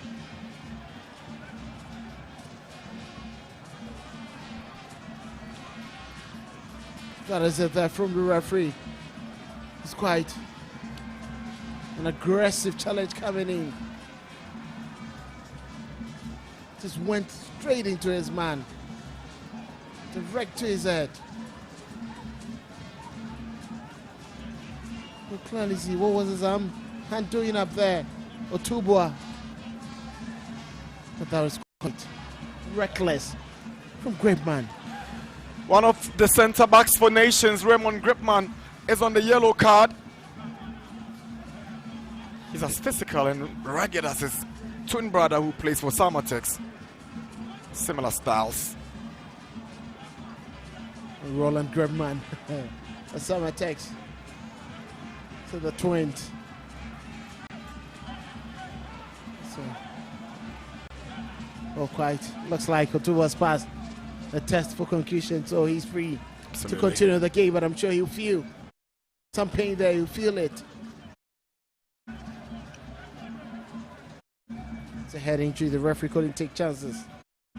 Absolutely. Nations are winless in their last 3 games. Something these fans would want to change from this game onwards. They lead by 1-0 here in our broadcast with 5 more minutes before the break.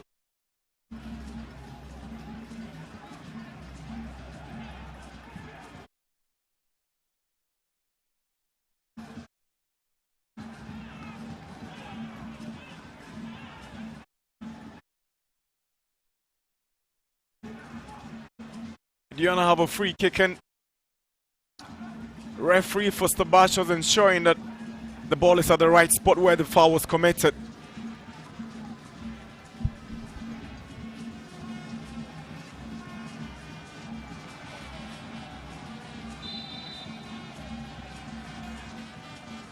Sana delivers.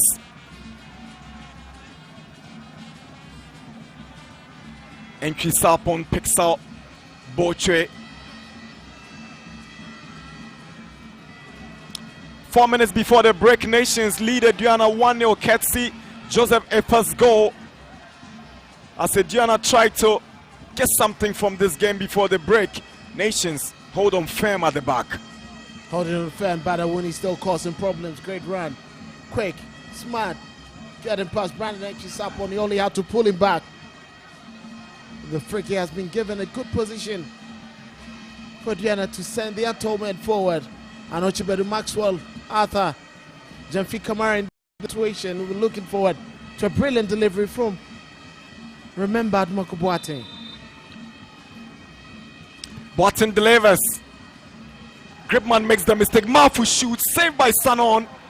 Close, really close. Emmanuel Marfo and his colleagues on the bench know the goal poacher should have been getting them back in the game with an equalizer. That was less. Someone to say about 1/3 of the venom he hits the ball. They expected a much more powerful delivery. The goalkeeper, Sanon, right there to make that save. Kamara goes down. Free kick for Aduana.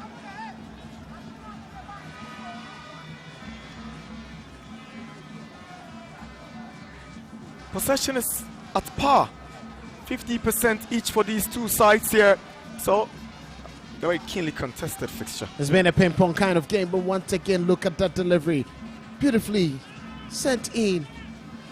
I don't know what it's about, the desperation to get a goal on his return. He strikes the ball better. He's much more composed. He's looking for that little strike.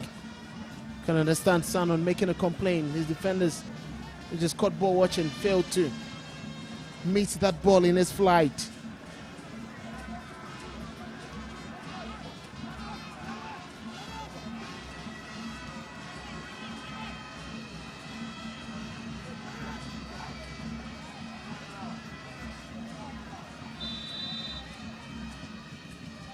Free kick for Aduana. Jemfi Kamara. Here is Sana with a drive and he's gone wide for a goal kick. It was always going to go wide with how the pass was laid before Sana. The layoff was just tearing away from him. Not how he wanted it. Look at it. The direction. Lacking any direction, lacking any accuracy, lacking any precision. He knows how to strike the ball better than that. Our nations will be very much happy.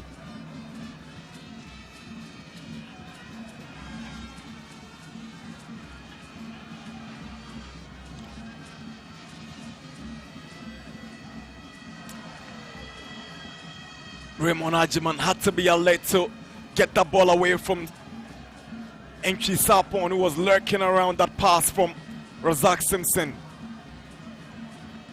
It's quite a beautiful pass there from the captain of the team. Quickly switching from defense into attack. I think Raymond read the situation to make that pass. That's the confirmation of the additional time by the fourth referee. We're doing 3 minutes of additional time.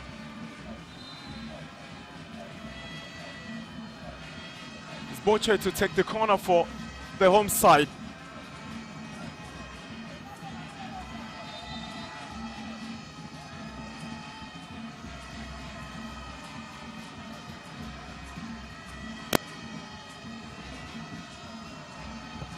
Boche swings one to the near post and Emmanuel Mafo taking up the defensive duties, heading the ball back for another corner.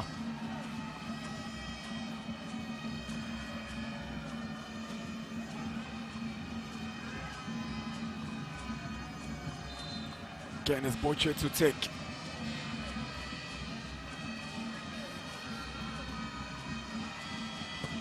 Boche, poorly taken. Ajiman heads it away. Nation still chasing. Entry's ball in. Gripman was there, but Abubakar Adams seemed to have been impeded by Gripman, and there's a free kick for Aduana right in their territory. Well, that was quite dangerous there from Aduana. The Nation knowing the difficulties in trying to deal with those set pieces have been flying and swinging in the crosses. It's quite a delayed reaction from Gripman there.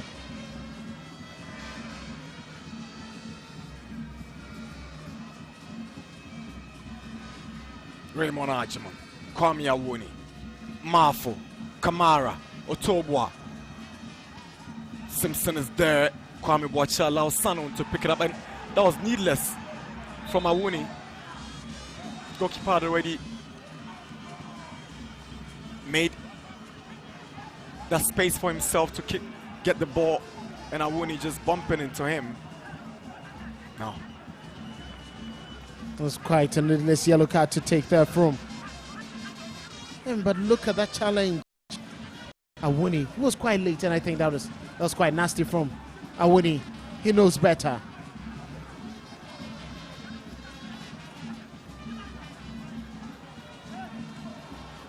One to 2 minutes of stoppage time is 1-0 against Aduana. Nations cruising to half-time with a solitary goal scored by Joseph Efa. Razak Simpson is down, same as goalkeeper Sanon. A situation that will present some concern for Coach Frimpong Manson. I'm sure you'll be looking at this. Thankfully, he's getting to the tail end of. That's Awuni's yellow for that challenge on Sanon. He quite understands that that was a late challenge. He should have done better than that. It's a delayed reaction, budging into the goalkeeper is intercepted. Zach Simpson will be looking forward to getting, fed for at least the final seconds of the first half. I think he's really shown a gallant display. That's an incident that took Simpson down. It was a collision with Jimfi Kamara. Initially, it didn't look like it was that serious, and it was right after that Awuni got himself into trouble with that yellow card after that challenge on Sanon. I said that was too late from him. The reaction was quite bad. The fans who don't care about this, they'll try to enjoy. That has been quite a very good display from Nations FC in as much as they haven't been overly dominant. The key moments in the game have been dominated by them. They managed to get the goal that is separating them from their away team. And it's got this man thinking, Choibari Stika.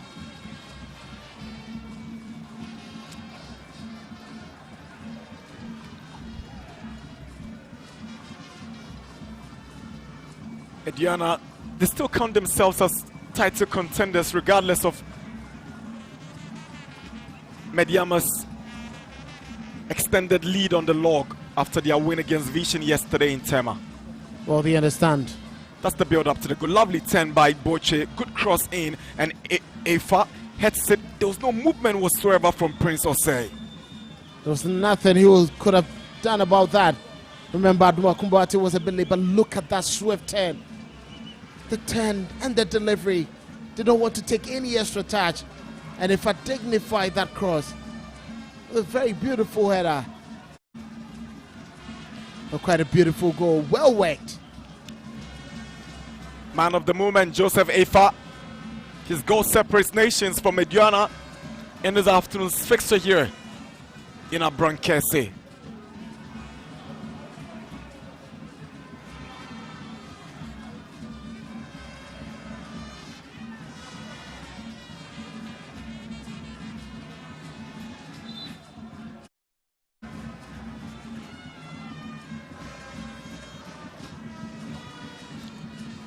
Fastabasho's whistles for the end of the first half here at the Dr. Kwame Chase Sports Complex in Abrankese.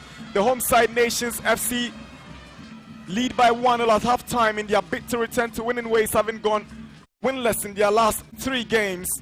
Joseph Efa ensures that they go into the break with a win from the first half. Great performance, balanced game.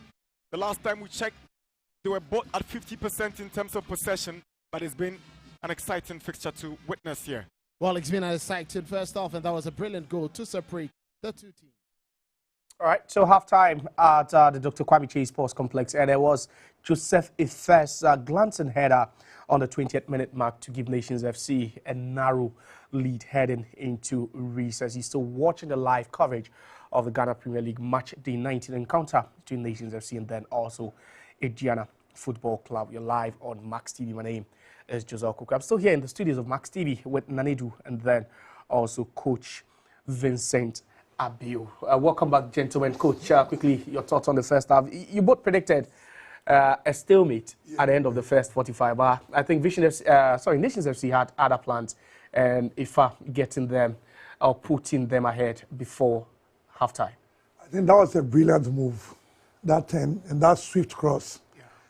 It's just like the mind of the passer and the scorer had the same intention. So when the cross came in, that was a very good header. You couldn't blame the goalkeeper. There was no way he would have his hand to it. It is, at this point, you need to change the game. It was almost like a still draw. As before this particular brilliant moment came, they took advantage. They saw the space. That space has been there throughout the first half of the game. And I think they were able to identify this last minute, and they put up a cross, and that was a very good goal. So I think Nations understand the business. Both teams have come to the party. I think no defensive structure. They've all been attacking. It's been up and down in the game, which is very good for the game. Like one of the earlier discussions we did on how to beat an opponent. They did exactly that. But I think Aduana has been very wasteful up front. They could have gotten a goal before this goal have come. So I think that was a good goal, and That was a good move from the player. They do. The result is contrary to your prediction. You predicted a goalless draw at halftime, but then have you been impressed with Nations FC? At this stage, you need to start well. And that is what Nations FC has done in the first 45 minutes of the game. Looking at where they find themselves on the league log, at this stage, you don't drop points at home. Irrespective of the opponent that you are facing, whether it's Asante Kotoko, Aduana Stars, Medeama, maybe any Gold Stars, any other team, you need to find a way to get the results at home. And I think Nations FC as a football club, they started well, because when you look at the Aduana Stars team and the kind of football I've seen in the first 45 minutes, leading 1-0 gives you that confidence in the second half, because when you come in the second half, you get that assurance goal, the second goal, that will make you get the possible 3 points. That is what you're looking for in the second half. So I'm happy for Nations FC getting the goal in the first 45 minutes. It releases tensions in the team, and of course, it removes some pressure from the head coach, Frimpong Amanso. So it's a good goal, and first 45 minutes, we are leading by 1-0. I'm happy for Nations FC. All right, so the story so far from the Dr. Kwame Tea Sports Complex is that Nations FC, the home team, are leading by a lone goal against Aduana Football Club. It's still the halftime analysis on Max TV. We'll go for a break. You don't go anywhere. We'll be right back with an in-depth discussion.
Drinks, a whole new vibe. Another quality product from Casa Precon. This advert is FDA approved. Charles the Terror Taylor. He terrorized defenses with his dribbles. What is this? Babe, relax. Today is the day I turn water into wine. We're in the promised land. Max Bar is here to save us, okay? Don't worry, I'm coming. Make sure you don't embarrass me like you did the other time at the chopper.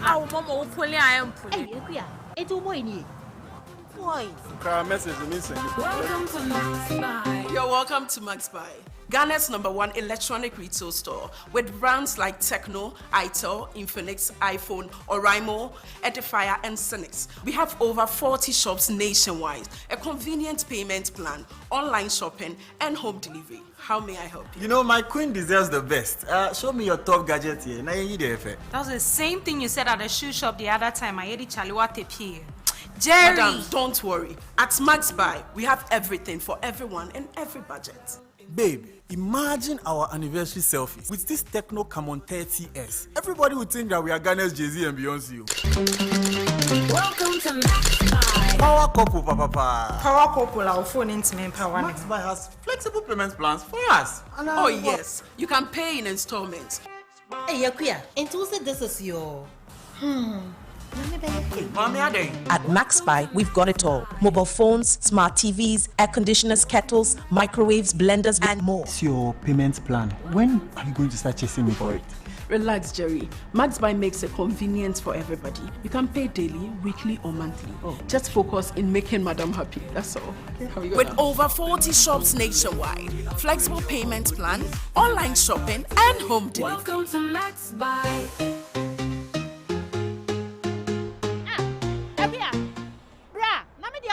Welcome to Max Buy. Right up.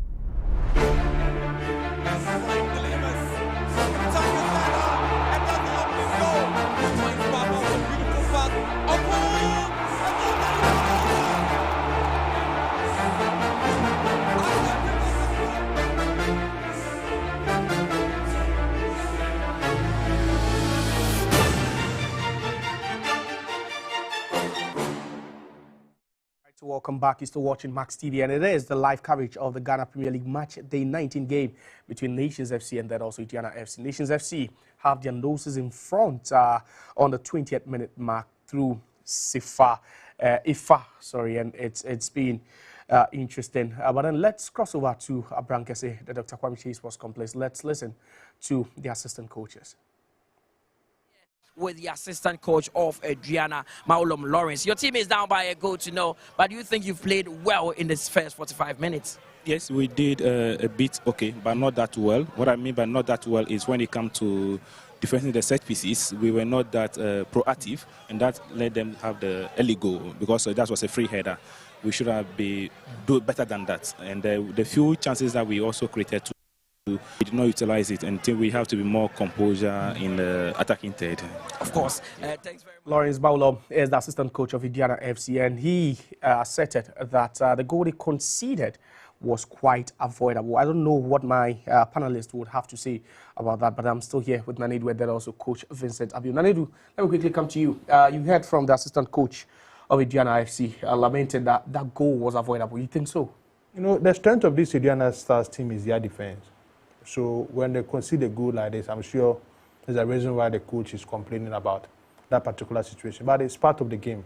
The first 45 minutes, especially in the first 20 minutes, you can see the Nations FC team put pressure on Aduana Stars because they knew they are missing their two main goal scorers in the team. So they need to get the goal as early. It doesn't put pressure on them in the second half because there's no Fisher, Chawate, and Yimanuel Ano.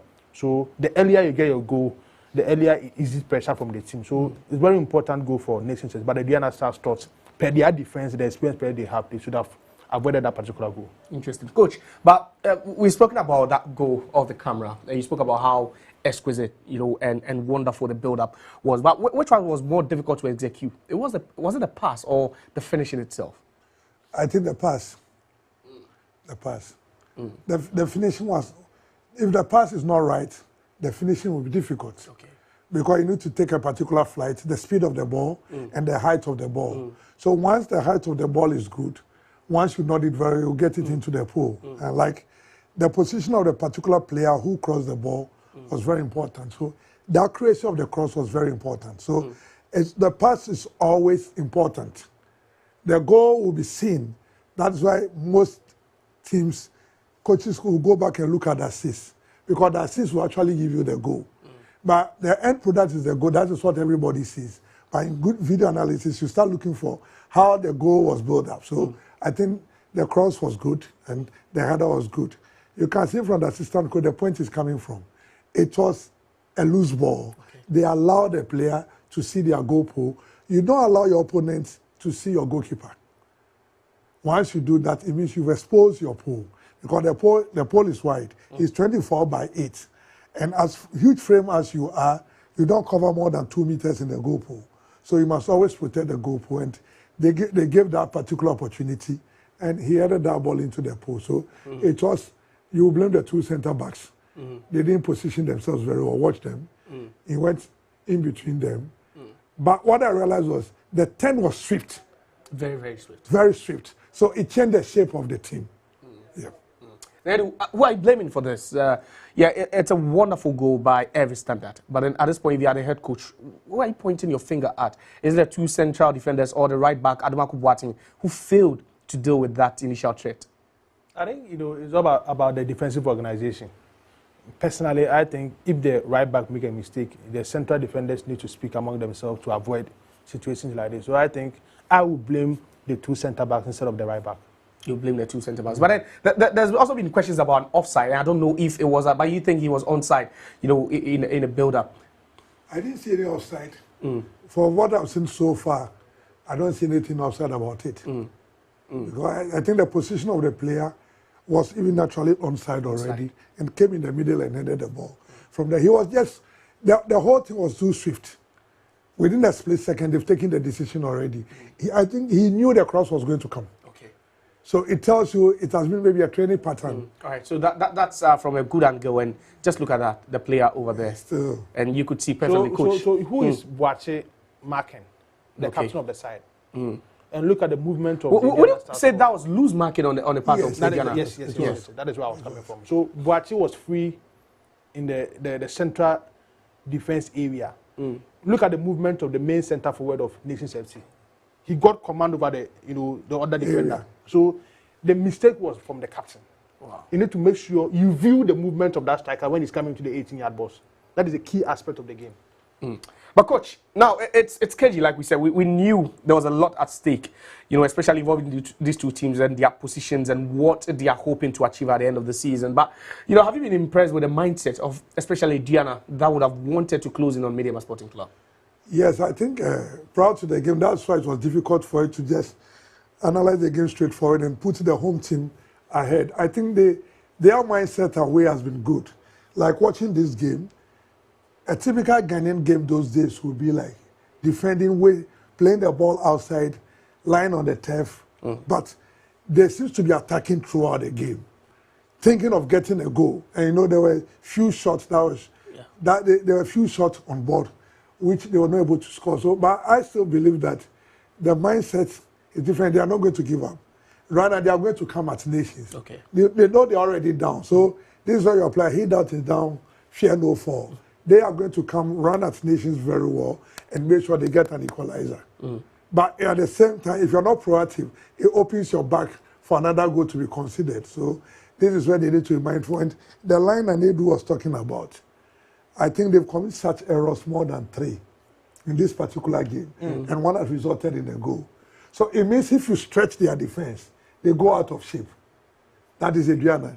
If you play in the middle, they are compact. Okay. But if you stretch and you are swift, you'll go out of when you look at this particular season, the strength of this particular team is their defense. I don't know if in today's game nobody is protecting the defense. No, it's because looking at where the captain is and where the other. It's because most of the teams play through the middle. Okay. That's what I'm saying. Anytime you play through the middle, they look more it's easier compact. for them. But when you're able to hit the ball quick from the middle to the flank, when they are able to lose their shape. Okay. All right, so let's go across the other match centers. We take a look at the results so far. Some games are already ongoing. Most of the games are into the 70th minute. But then that's how it looks like, Coach. It's still 1-0 to Nations FC in our featured match. But then Basake only starts at 2-1 up against Bichim United. Heart of Lions also lead. There's a narrow lead as of now, 66 minutes into that game against 11 Ishmael Ado with a goal for Heart of Lions. Young Apostles are losing to Hoho United away at home. And then you have Bekum Chelsea. They should be winning this game because they have the likes of Bichim and then Hoho all leading. And then you have Kaela also losing. Nuruddin Amadou shockingly is losing to the side he won the league title with, Coach. Yeah, I think, sad games are very difficult to play all the time. If you're not careful, you go into the game so much and you start losing focus on the game because you want to prove a point or you want to show something in particular. So there's always an emotion attached to the former team and whatever you want to do with this particular team. And what happened in the first round when the game was played. I think with Hoho too, they need to do this run away. Maybe sometimes your former club knows the style of play. No. It is difficult to know. They will know you, but the characters you have is different from the characters you are using. So there's a slight change. But it is you rather if you are not careful, you jump into emotions like you want to win and you want to impress yourself and impress the supporters. So, well, I remember going to watch House of Folk against True Life, the FA Cup game. The True Life team, leaders of the team said they know everything about Masoud Dili Dramani and what he'll be doing with the House of Folk team. And they won the game at, Kobe Mine. So maybe some others, they know how Amadou Nuruddin plays. That's what I'm saying. They will know, but the characters changes. Okay, of course. Game plans might change. Game plans might change. You may come with a low block, high block. That they know they did very well. And sometimes you must play into the mind of the opponent. Okay, Coach, thank you very much, Naidu. It's now time to cross over to the Dr. Kwame Chase Sports Complex for the second half of Nations FC against Aduana FC. Nations are in the lead. They are leading by a goal to 0. But I think by now your predictions would have changed, especially looking at what panned out in the first 45. Naidu went for a goalless draw in the first half, but then Nations FC actually scored. Coach, you think it might remain this way? Yeah, I think it's a draw win. If it's a win, it's for Nations. If it's a draw, Then Aduana. But then would you side with what coaches? Because you spoke the first night, he had to agree with you. Now he said it. You agree with him? I think we'll end the game with the same 1-0 scoreline. Okay. All right. So now let's cross over to Abrankese. We'll be back after 90 minutes. Away some very good balls to Aduana, who failed to capitalize. They still stand in a position to either consolidate their lead or lose it. I'm not sure with what they've seen from the first half. They would allow Aduana to get back into the game and be much dominant than they were in the opening half. This boy has been awesome all afternoon, Boche. That exquisite pass from him, initiated by that turnaround from that throw-in, indicates how he's grown and is fitted into that position that seems to have been vacated by the likes of Prince Baidu, Emmanuel Ajman, and Emmanuel Arno. They are missing some top guys in the squad. Faisal Chawate, Emmanuel Arno, but they are still relying on these guys to pull up some match for them. Well, it's quite interesting how they've been able to put together such solid backups who have proven themselves worthy this afternoon. Hopefully, that continuity will spur on for the rest of the season.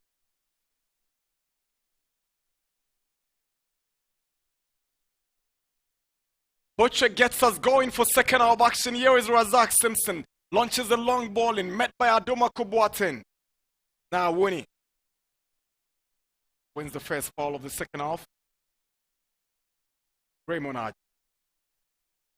Pathway by Kwamboache. Ayipe goes in, Anochibedu is pressed to the ball, but Nations are pushing for a second. Now they have a chance. Abdallah!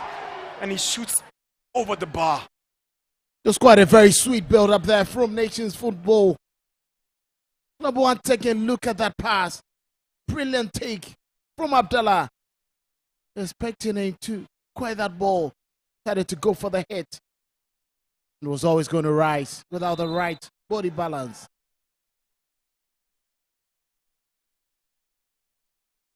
Safo complains that Kamara was overly aggressive, but Kamara is trying to show sportsmanship for Safo to just calm down. Premier League winner with Gold Stars last season, Jemfi Kamara couldn't tie up a deal with the miners and decided to switch to Domain Crow. Here is Abdullah. Lovely play from Abdullah. He wants support. Back Williams with a switch in. Sana with the clearance. For one again, but that was very good defensive work there from Raymond, making sure that he did not have a free header. Abdullah on the right side. Swings in across. Ayikwe. Probably he thought the goalpost was situated away. He headed the ball in that direction, but that was a poor header from Ayikwe. That was quite poor, and as the lead marksman you expect him to put together, but it came off his shoulder instead.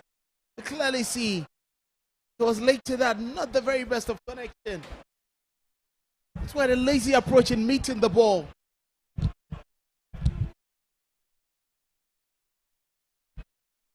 Could have easily been the second goal for Nations FC. Here is Awuni. Anochibedu.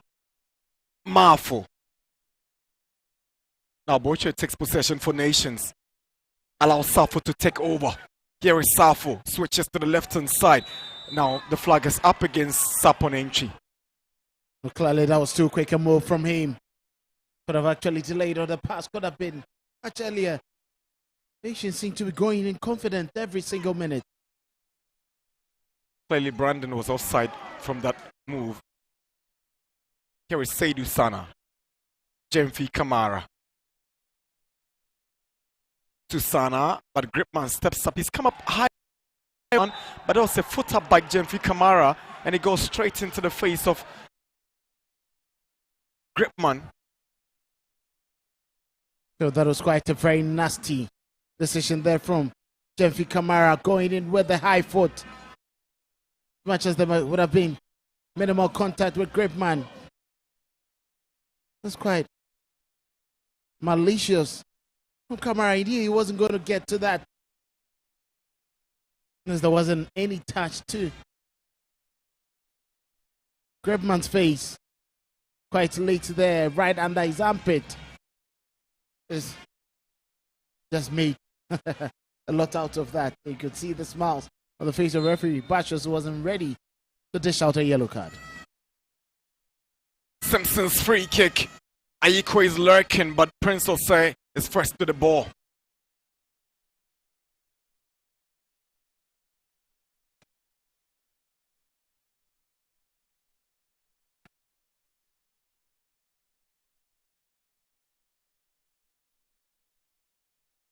He's a stalwart defender, a lot of experience under his belt with the Black Galaxies and also with the Black Stars. He knows what he's about. Well trained, played for some of the quality development clubs in the country. Liberty Professionals, West Africa Football Academy. And understand why he's a weapon to this Nations FC team. And here at the Go Nations FC, Efa swings in across. Prince Osei had to come out to get the first on that one. Abdullah Otobwa goes back to get a final touch that has handed Nations the advantage from the throw. And Otobwa delayed with his reaction. He was expected to quickly meet that ball between himself and Abubakar Adams. Couldn't. They've lost possession once again. Here is Bochwe. Certainly a foul, Bochwe. He knows how to go through these Aduana players with his skill and dexterity. Remember how he turned around in the first half to contribute to that goal? He's similarly done that to win a free kick for Nations, Boche. He's been doing the simple things right, not overcomplicating matters. Seems to be very quick, smart, his reflexes and his turns. So elegant, causing trouble for Sana, Maxwell Arthur, and Charles Kamara to deal with. 5 minutes into second half action, free kick for Nations FC. Kwame Boachi to take. Kwame swings one into the box. Razak Simpson traps it down, but it's offside against the Nations captain. Well, he was too quick to that, but once again, Aduana suspect in defending. They've struggled to defend set pieces.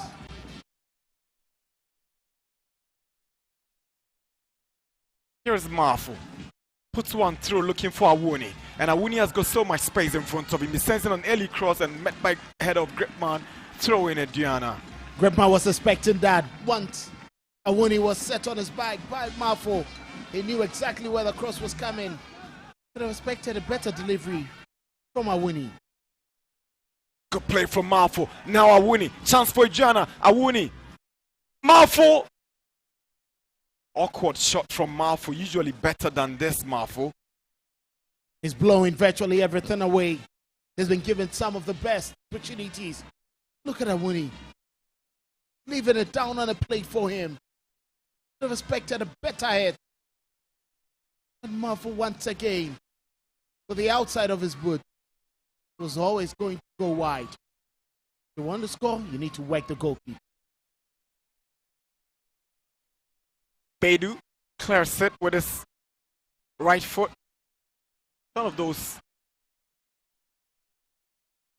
left-footed centre-backs that are rare to find on the domestic league. Anoche. I think experience continues to sell and match with quality. Never put a foot wrong.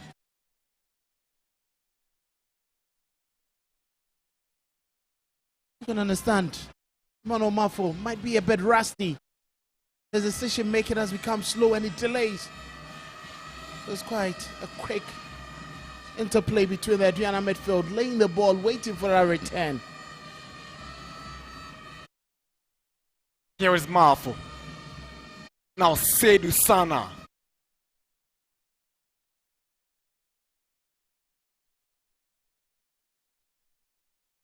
If clearly not happy with that, but you could see he went in late. It's quite needless. Sana had already lost the ball, but pressure coming in from Ivan Safo. Just giving away an easy decision to be made by the referee. Stands the ball in a very good position, but again, I've had these a couple of times. This one seems a bit more direct at goal. And he could hit one and try to sound on better.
Here is Boche.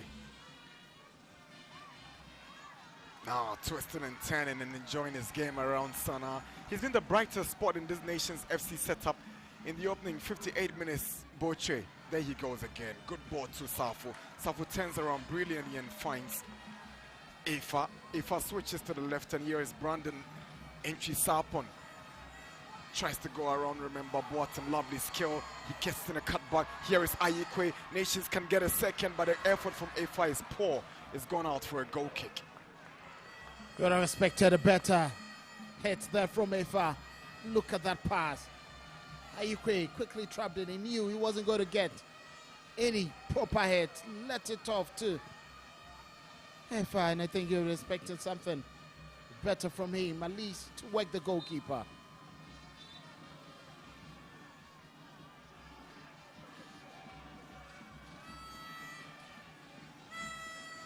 At this point, Tribal Aristika will be thinking whether it's time to reshuffle personnel, reshuffle tactics, tweak formation. And for Frimpong Manso, it might just be about consolidating the lead, getting a top-up, and getting back to winning ways. Here comes Boche for Nations. Lovely skill from Boche with a shot across. There's nobody there for connection for Nations FC. It was quite a very brilliant touch there from Boche. Respect the attacker to be getting into the goalkeeper's area for that. It was quite late in meeting the ball. Ayikwe, not as instinctive as you want. Positioning going very wrong. Bocho again. Here is Abdullah. Now Afa. Abdullah on the right for Nations. An opportunity for a second. Abdullah twisting, turning, looking for options. And even Safo's effort is very, very poor. So poor there from Ivan Safo. Respect to test the goalkeeper with these kind of balls.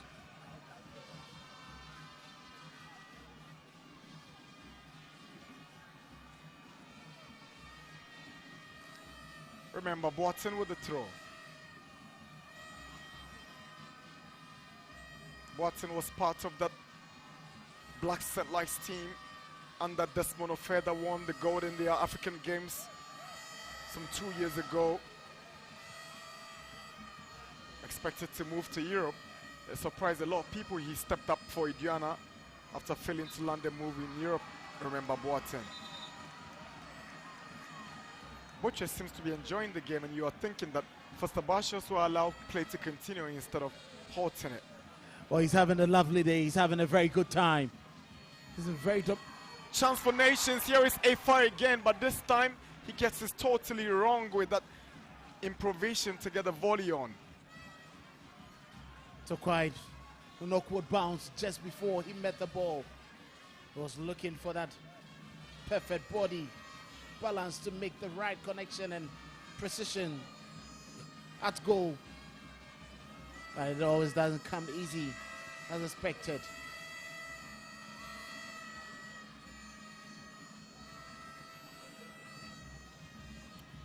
That's a push on. Yeah, Safo by Mafo. Frustration getting to Mafo. He's not really having a good day. Gripman delivers to Ayikwe. Adam Sabubakar with the ball to Otobwa. No, that's Awuni. Awuni switches into the box. That's Otobwa on the right side. So these guys have switched positions now. Here is Otobwa. Swings in across, but it's easy for Sanon to collect. That's an infringement, and Awuni needs to be careful. Well, clearly needs to be careful. There was no way he was going to get to the end of that. Goalkeeper Sanon once again coming all the way from his goalkeeper's area to pick that one up. It's quite a hanging delivery from Otubwa, and it gives Sanon all the majestic time to come out and pick it up just on the edge of his goalkeeper's area. Awuni was late. Aduana have 8 away games on their cards this season, but they've not been bad from away games. Aduana, they've won 3 games from the away outings. They've drawn twice and lost on 3 occasions. They picked up 11 away points. Aduana, totally they've got 32 points from the games they've played so far. 9 wins, 5 draws, 4 losses, 32 points. Medeama have opened up an 8-point gap between themselves and Aduana, but they still think that it's an open race for everybody, Aduana. So results at a glance. Brecum Chelsea 0, All Blacks 0. Now Nations, as we witnessed, 1-0 against Aduana. Young Apostles have equalized. It's 2-2 against Hohoi. And Hearts of Lions, after 8 matches, are back to winning ways. Hearts of Lions won 11-1-0.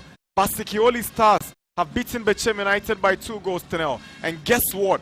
Surprising. You wouldn't believe this.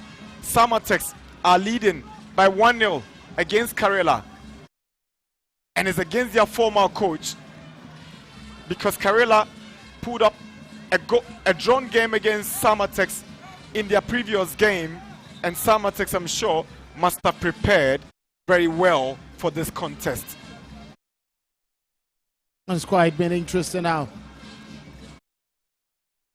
Quite interesting what we're seeing.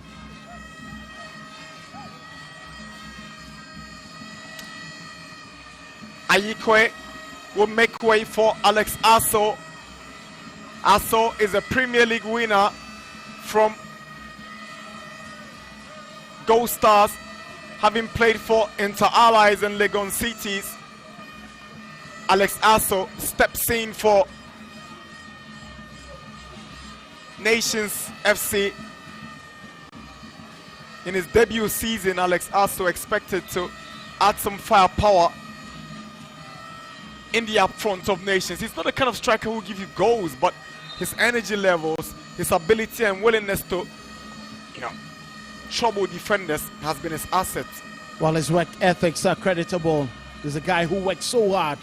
He gives us all worries defenders strong also on the ball. If you set him up on his bike, he would like to go down the flanks and create from those ends. Brilliant play from Boche, already putting up a man of the match performance after 65 minutes. And he's for Stabasios to feels like he's been a victim of rough play from the first minute to this point. But he rather incurs the wrath of the referee. You complain and you get the punishment. That was quite needless from him. And you can see the reaction from the captain, not happy. Dissent is part of the game. You can't lose your cool. It was quite silly there. You can understand it was a bad tackle on him. See, the captain of the team talking to him, just concentrate and play your football. The dissent in your approach. Leadership by example. An astute professional who understands the nitty-gritties of this game. He knows what can cause the team from these silly mistakes that you guys commit. But Nations are leading 1-0. Aduana are coming up with multiple substitutions to change the complexion of the game. An exit for the debutant Otobwa, and an entry for another debutant, Benjamin Chevagnon. Dauda Sidibe will go in. Prince Otobwa will step out. Was a quite interesting substitution there. A lot more power. And up front, beating Chivagnon. Dauda Sidibe to be joining Emmanuel Mafo to help with the defensive duties.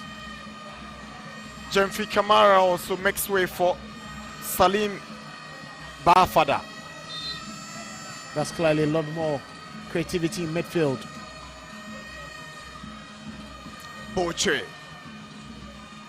Mafo, Awoni, goes past Gripman, and Simpson is there at the barrier. Confirmation.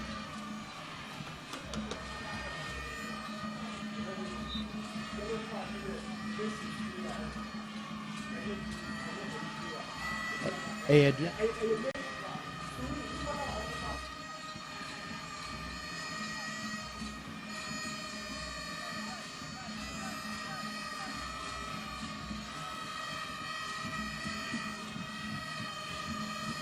Here is Afa. Flag goes up for offside.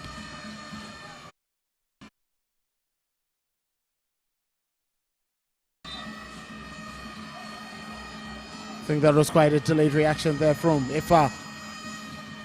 It was quite suspected to at least drop deep and pick up that pass. But once decided to quickly move, that ball was sent to him in an offside position. Gripman goes down again.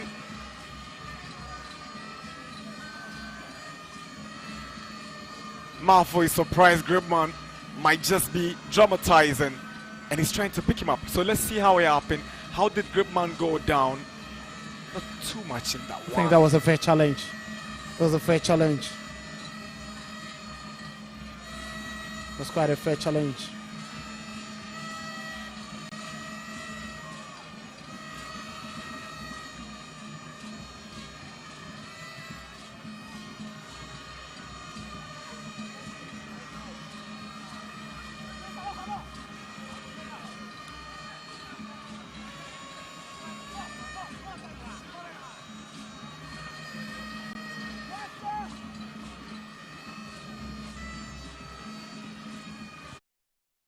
Beidou gets it away looking for Marfo. He's got Gripman approaching. Marfo against Gripman. He goes past Gripman. Lovely play from Emmanuel Marfo. He sends the cut back Sidibe. He goes down. No, he didn't have to go down the way he did. It's clearly theatrical from him. Expected him to at least pull the trigger after that brilliant play there from Emmanuel Marfo.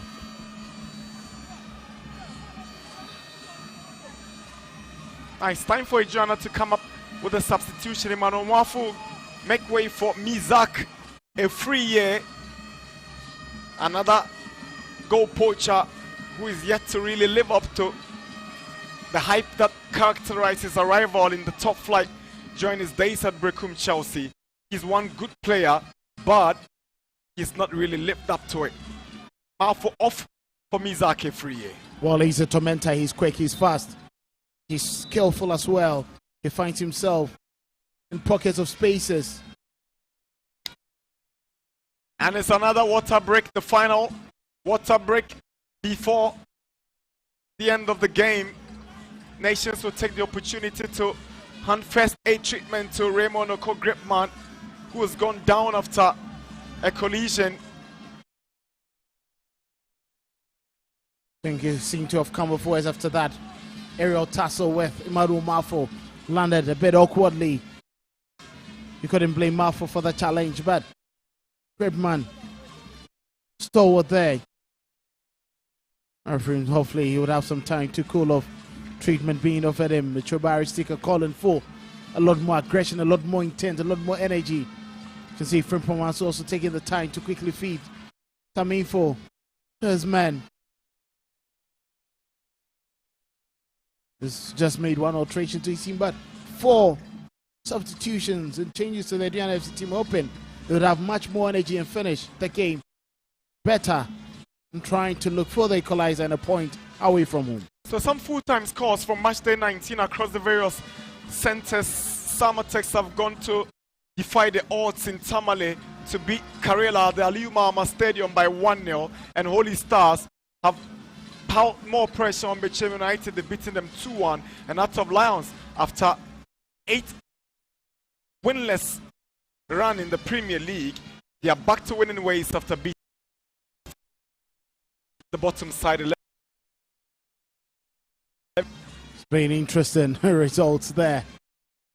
I think good riddance for Heart of Lions, at least to 8 games without a victory. This is quite good for them.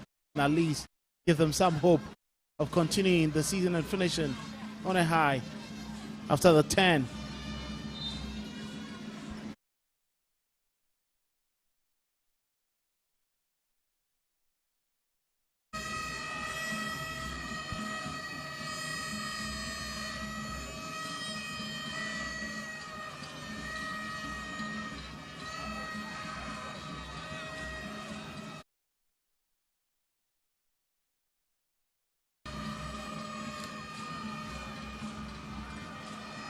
Good movement from Awuni. Now he comes up against Gripman. Sidibe. Sana drives and is blocked by Boche, cleared by Boache. Beidou steps up.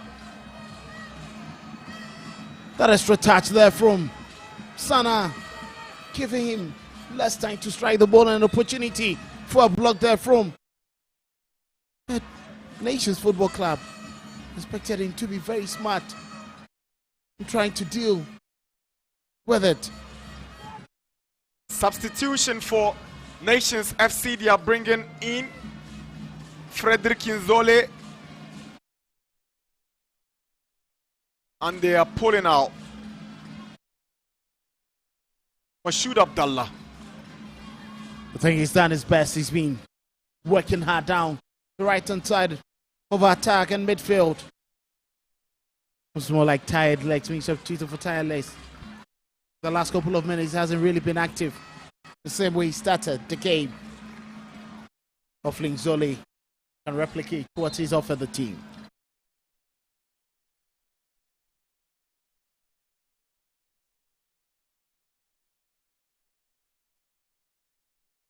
Abubakar Adams, Raymond Ajman. That guy is a defensive midfielder, but he's fitted so well in the absence of Alex watching that central defense. Again, is Gripman, who is caught by a late challenge by the Aduana attacker. Well, he's worn his hat on the sleeve today. Almost every aerial tussle, that was clearly a badge into him. Thereby, Meshake Free, another tallest of players, but went into that aerial battle, badging into Gripman from behind.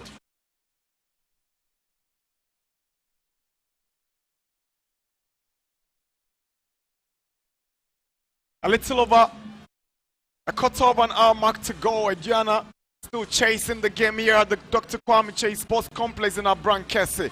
His Nations 1, Aduana 0. Wasteful kick there from the goalkeeper Sanon, giving it away quite easily.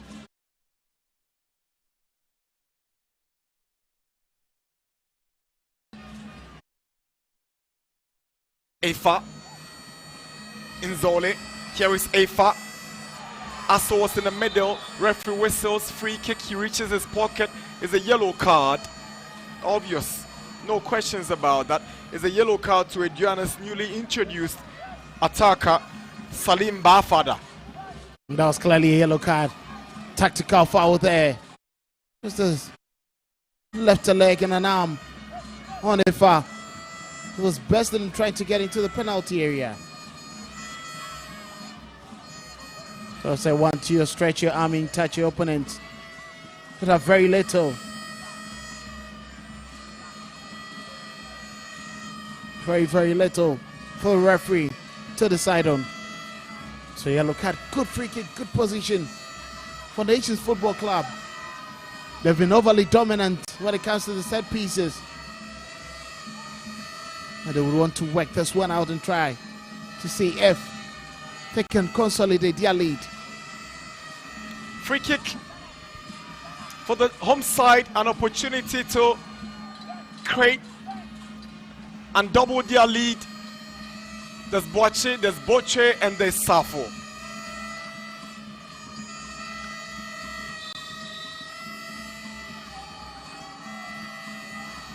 It's obvious what they are trying to execute must have been planned from the training grounds. It's Boche in the middle, Safo to the right, Boche, and it's straight to Prince Osei. Well, that was too direct, and goalkeeper was always going to pick that one up. There's a handball, an obvious handball against the Nations FC right back, McWilliams Boateng, but he gets the advantage because referee thinks that there was a push on him by Daniel Awuni. So there was an obvious push. It's clearly an obvious push there, badging into him. It's quite needless.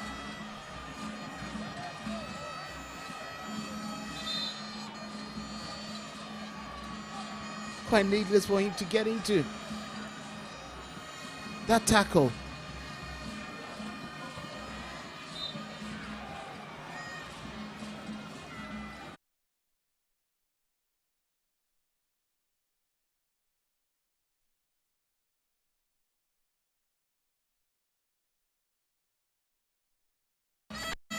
Nations FC ensuring that their home invincibility is not broken. As Aduana hope to keep up the pace on top of the league log as Medeama stretches their lead on the log. Here comes Alex Asso on Ajman. He reaches his goalkeeper Prince Osei. There's a return for Ajman. Nzole is approaching. Nations will take possession. It's quite interesting from Afa in his matches He's managed to get the goal and expecting better attacks from him. Defensively and midfield picking up the scrap and covering ground. It's actually done better to help the team. Abubakar Daswa to get the ball away, but here comes Nation Safo Botre. Here is Safo, lovely play. He reaches Afa on the left. Afa with a first time cross, but not good enough. He's straight to Prince Hossein. Expect something better. Was in a rush to send in that delivery. Not the very best of connections.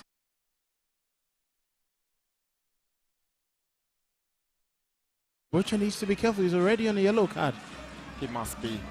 And he must think about the caution handed in by his captain.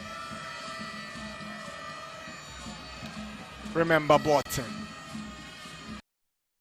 And the barrier Simpson is there once again for Nations. Referee whistle said you're gonna have the advantage. It's a free kick. And Choiba Aristika animated on the touchlines, the Aduana Gaffer.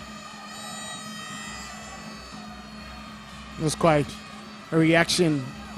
Respect from coaches, but I think he overstepped his boundaries. You can understand how furious he was because it was the same situation that got his man. So look at it. Remember Dumaku Watson with a free kick for Aduana.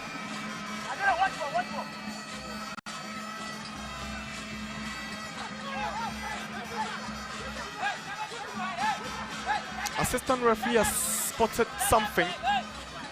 There is a player of Nations FC on the turf. It is Ivan Safo. The big question is, what took him down? Is it something the referee can punish for? Or it was at the blind side of the center man? We're yet to see, but Nations have a player down even before Aduana will take their free kick. And clearly you could see that there was a stretch of an elbow there, and that was the situation. Anoche Bedu, that was his shoulder going right into the chest and the neck of Safo. And the referee tells him to quickly get up for the game to continue. All is done. Foster telling him that they need to be quite careful. Free kick to the Oja Boys. It's 80 minutes here in Abrankese. Nations 1, Aduana 0. We're into the final 10 minutes of this game here in Abrankese. Nations cruising on to protect their unbeaten home run this season in the Premier League. Now they have a free kick to defend. Adumaku Boateng steps up for the Oja Boys.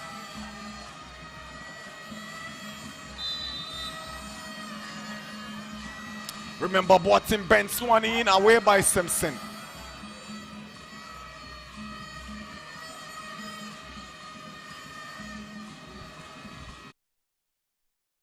Benjamin Chevagnon, the former Black Stars captain, goes down from the challenge of Frederick Nzole. Free kick to Aduana. He's very smart, very witty. He hasn't really had an opportunity to feed a lot more on the ball. And if he wants to make an impact, he has very few minutes to do that.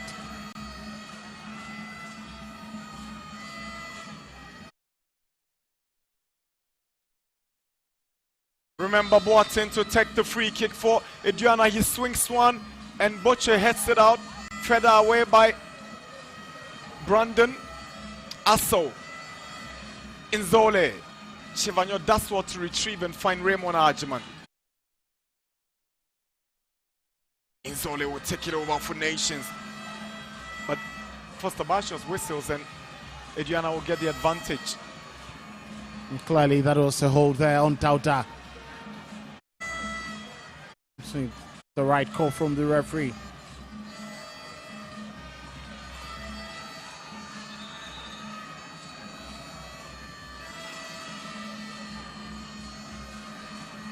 This moment in the game, that is where you call for maximum concentration, especially from Pomanto. Would want that from his players. You need to keep you calm. We're desperate at the Aduana FC team. The coach will be telling them to do the simple things and keep their focus on trying to get the equalizer. Abubakar Adams with a throw. Mizak comes in, flicks it, but there's a Nations player who has gone down. But he's up on his feet quickly. That's Safo. Some theatrics from Safo was waiting for the referee to blow the whistle. Now here is Sidibe, a free. Referee whistles, flag is up, offside. The free was too quick in expecting the Dauda. Would have kept some time on the ball. Was too quick at delivery. I mean, look at that pass. It was already ahead of Gripman. Easy decision for the assistant.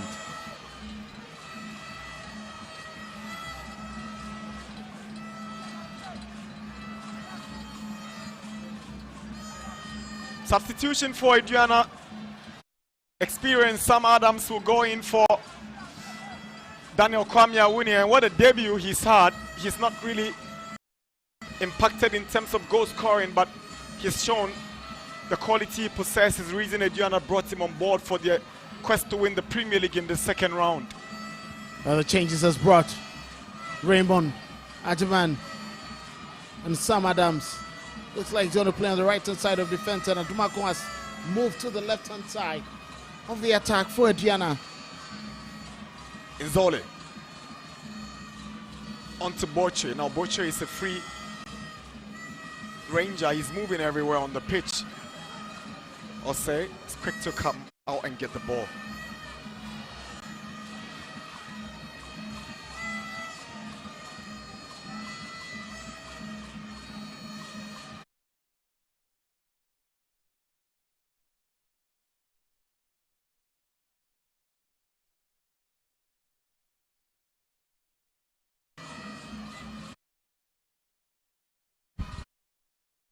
Gripman commits a foul in a very critical area, and Aduana might just be thinking this will be the opportunity, but the question is, will they get the right person to execute it? That's the tackle again on a free by Gripman. So like this late to that ball, CDB had got it quickly ahead of him. And he got a touch. It was a late challenge there from Gripman. He was clearly going for the ball, but Sidibe was quicker. He's given a foul in a very, very crucial position. A good hit. Let's see the equalizer. 4 minutes from full time. Benjamin Chivagnon. He's going to be an instant hero with this Aduana side if he's able to equalize from this free kick. Here comes Chivagnon. He goes direct and he's gone out for a goal kick. I'm quite surprised that the wall was far away from the goalpost. Decided to bend it around the wall. That intent is clearly not going to fetch him a goal. Technique polygon wrong. Exactly. Quite a bad decision from him. Could have needed a magical one to get that ball into. But it's refreshing to see him back in football business. Yeah. Following the collapse of Nswachiman Football Club after the likes of Walid Fuseni made moves to their respective current clubs. The question was whether he was going to move or not. Nations 1, Aduana 0. We're into the final 3 minutes of the game. Aduana going to push. They're going to push for the equalizer. Nations would also be looking at keeping it tight at the back as they also look to consolidate their lead. Here the goal Nations. Now is Boche. Lovely skill from Boche. Goes for goal. Prince Osei faced to deal with it first time, and he makes amends second time. That was quite a very brilliant head there from Boche. He was tearing it away from his man, and the goalkeeper got a bit late to that. But he managed to pick it up on the second instance after spelling it. Suffering in pain there. He's fallen so many times.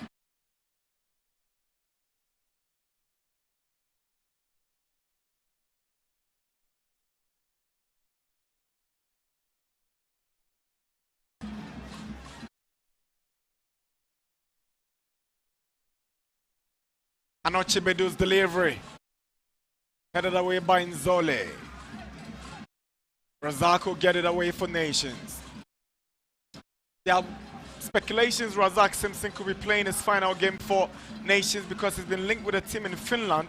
Same for Faisal Chawate, who heads for Albania. Already Nations have lost Imano Ano, who is currently in Moldova. That's some brilliant footwork from Ivan Safo, but he's ended up giving away possession. Chivagnon. Gribman gets it away for Nations. Ano Chibedu, intelligent header to his goalkeeper.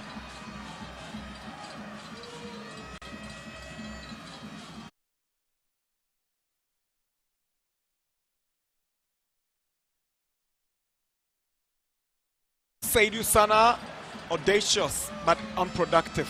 Overly ambitious, he expected him to at least take and see the reaction from Chubari Sticker, read his lips, pass the ball, pass. It's always rising, that's poorly hit. Aduana will travel to Swedro to play All Blacks on match day 20 as Nations FC take that tricky journey to Aboy, that's how they call the place, Samra Boy, to take on the Timber Giant Samatics, who have impressively beaten Karela this afternoon. So that's Boche, an amazing display, and I can agree with the fans why they are applauding him.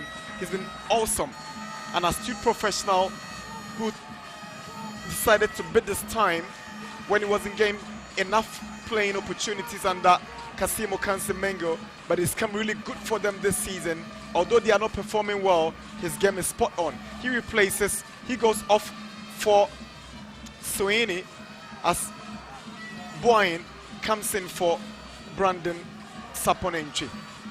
It's a like-for-like substitution where I think both players have given their all, especially Botre. Can understand why that clap, applause was for him. Brilliant display.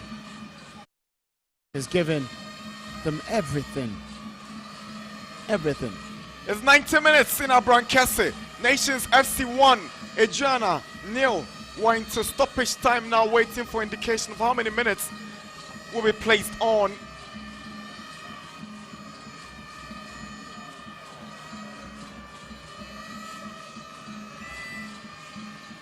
Confirmation of additional time by a fourth referee, Franklin Akumate. Beautiful skill by Adomako. Now here's Abubakar Adams. Gripman will always come there with those aggressive tackles. And he raised the situation beautifully, carefully. Comes in to make the challenge and the interception.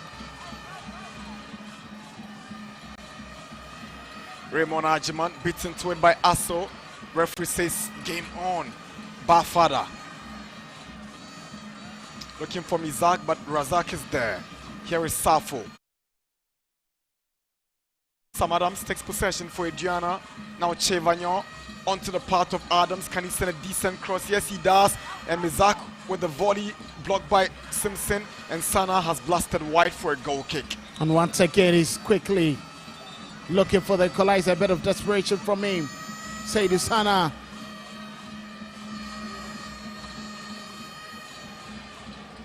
Assistant referee is complaining about an incident on that touchline.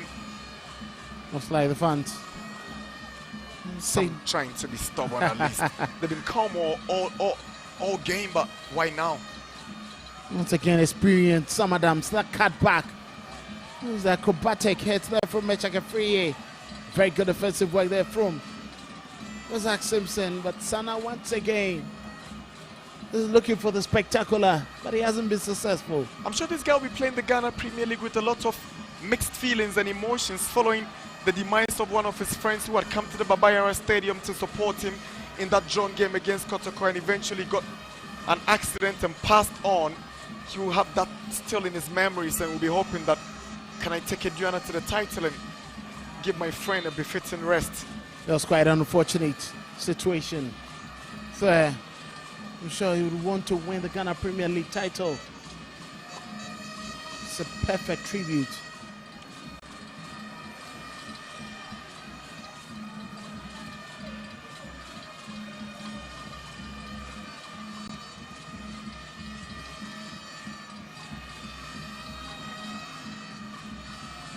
Two minutes away from the end of the stoppage time, with Nations FC hoping the clock will tick faster for them to return to winning ways after 4 games. And for Aduana, this result will mean they are gradually falling off the pecking order in terms of the title chase. They wouldn't like this. This is the Ghana Premier League. It need to be. Afa with the clearance. Aso pushed by Mafada. Here is Afa. Anywhere would do for the goal scorer, but Sweeney is interested. Abubakar wins possession. There was a push from Sweeney.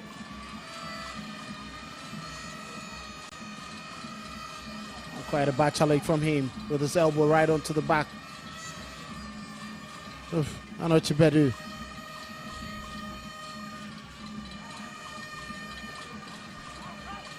Here is Sana Sidibe. Oh, too much for Abubakar Adams. Sidibe hasn't really had the game he was expected to come and make an impact. It's not being quieted for him. Misplaced passes, poor control. Finishing hasn't been great. And you can understand.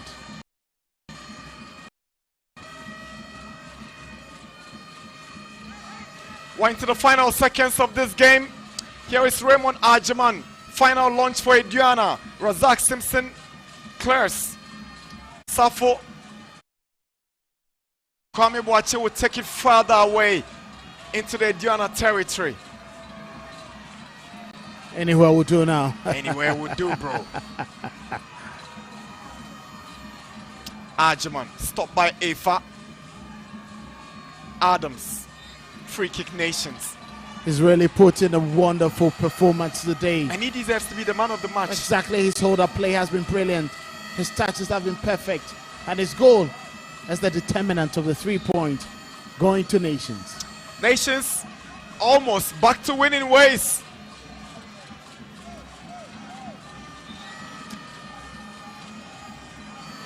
Referee Foster Bashos will be bringing proceedings to an end very soon.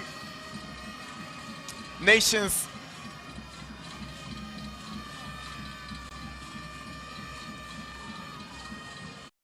on the verge of picking up maximum points.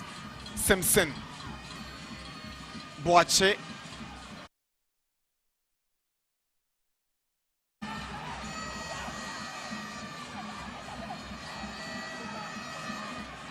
the Aduana bench seems to be frustrated by the recent developments. They want every foul to be in their favor. In total disagreement with the officiating officials on decisions that have gone against them. And the reaction from Choiba Aristika is sickening. He needs to be composed, the Aduana coach. You can understand him. They were looking for that ball to send in the throw-in. It looks like all the balls at the touchline had been moved away. That's the final whistle. It's over here at the Dr. Kwame Chase Sports Complex in Abrankese. Nations are back to winning ways after going 3 matches without a win. And there's a late red card for Choiba Aristika, the away coach, and his actions needs to be condemned. He's trying to attack the referee. He needs to calm down. He needs to be professional enough, and he needs to. That is quite surprising. Look at that. Kwame Boache and the rest of the team can celebrate. Lots of frustration for Aduana. This is not how they were expecting the season to turn out, but things are unraveling, but the players can have a very good time. Nations Football Club appreciating themselves, but Aduana will congratulate their opponent for a hard-fought victory. Well, Nations have conquered Aduana here in Abrankese. They wouldn't mind the protestations and the reactions from Aduana. What matters to them is that they are back to winning ways after going 3 games without a win. They drew against All Blacks in Suedro last weekend. So they have the right momentum going into that game against Samatex. But it's been a brilliant afternoon for Joseph Afa, whose goal has given them maximum points here in Abrankese. All right, so drama at the end of that game. There was a pulsating game, action, end-to-end action over there. But then after 90 minutes, it was Joseph a first 20th minute strike that earned Nations FC all 3 points in their quest for Premier League survival. But then for Aduana FC, they still have a long way to go to catch up with league leaders Medeama Sporting Club. They are now 8 points adrift at top of the table, which means that there will be lots of work to be done in the remaining 15 games of the Ghana Premier League. You're still watching Max TV. My name is Josiah Kukwe, and I'm still here with Coach Vincent Abiu and then also Nana Edu. And I don't know, back-to-back predictions gone wrong, but then, Coach, I think you had it right. You mentioned that, yes, if there was going to be any win, it would go for Nations FC. Yes, I think they did what needed to be done most. They showed that they were at home and they needed to win. And you realize they were winning all the 50-50 balls. It's the reason why the Aduana coach is reacting that way, feeling that they are being robbed. But if you watch the tackles, because they have the ball, you come in lately, the foul goes against you. I think today, if you see the expression on the captain's face, Razak Simpson, the way he knelt down to pray tells you that they've gone through a lot of phases of struggle. They needed that confidence back. And I think it's always a moment when the game is tight, the slim chance to get, you must make sure you put in. I think that was exactly what they did, getting that one goal. They protected it, they defended it very well, and they got a win. Wow. Now, 1-0 to Nations FC. You think it actually paints the entire picture of the game we saw? Yeah, right from the first minutes, Nations were putting a lot of pressure on Aduana Stars defense. So I'm not really surprised they were able to maintain that first half scoreline. I predicted that one after the first 45 minutes that we were going to end the game with the same scoreline. They needed the 3 points much more than Aduana Stars. At this stage, you have about 7-8 home games in the Ghana Premier League. So if you have 7 home games, you need to start counting 3 points by game and make sure you get the number of points that will make you survive in the Ghana Premier League. So that is the calculations some of these teams will have to do in the second round. So it's a good result for Nations FC getting the 3 points over Aduana Stars. Full-time analysis here on Max TV. It's Nations FC. They pipped Aduana FC to all 3 points, courtesy Joseph Ifa in the 20th minute. You still have to stay on Max TV because there's quite a lot more for you. We just have to rush for a quick break. We'll be right back.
Drinks, a whole new vibe. Another quality product from Casa Precon.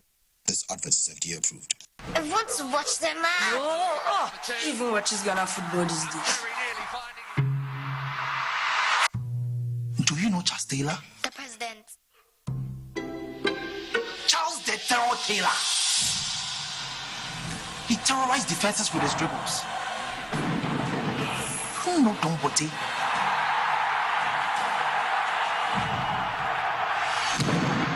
The stadium was like for the general lifting up trophies.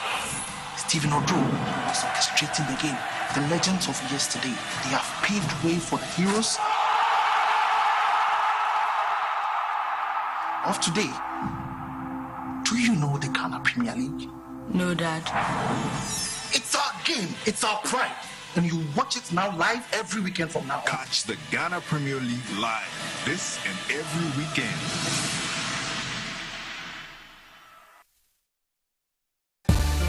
A huge delivery cost discouraging you from buying the home appliance you want?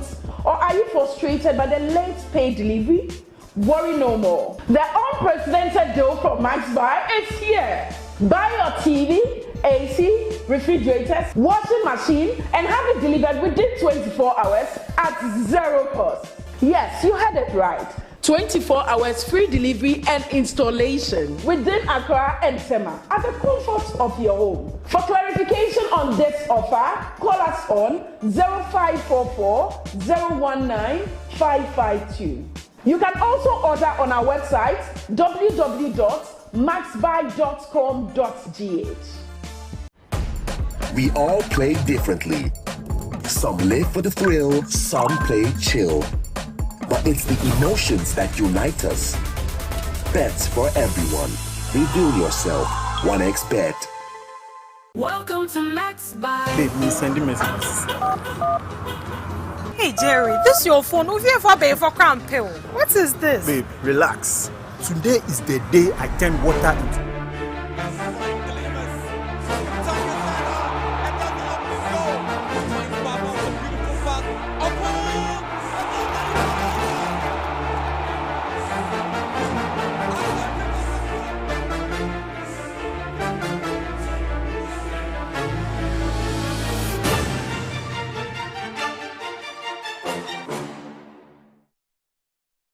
Thanks for staying with us, and still full-time analysis here on Max TV. After that Sunday Ghana Premier League match day 19 game at the Dr. Kwame Chase Sports Complex ended 1-0 in favor of Nations FC. And the Aduana FC, they will have to go back to Doma and try to work things out again if they really want to stay clean and win the Ghana Premier League title. Still here with my two guests, Nanidu, and then also Coach Vincent Abiu. Coach, now, what happens to Aduana? We saw the last-minute drama, Aristide Kashiaba not being able to keep his composure and being sent off after 90 minutes.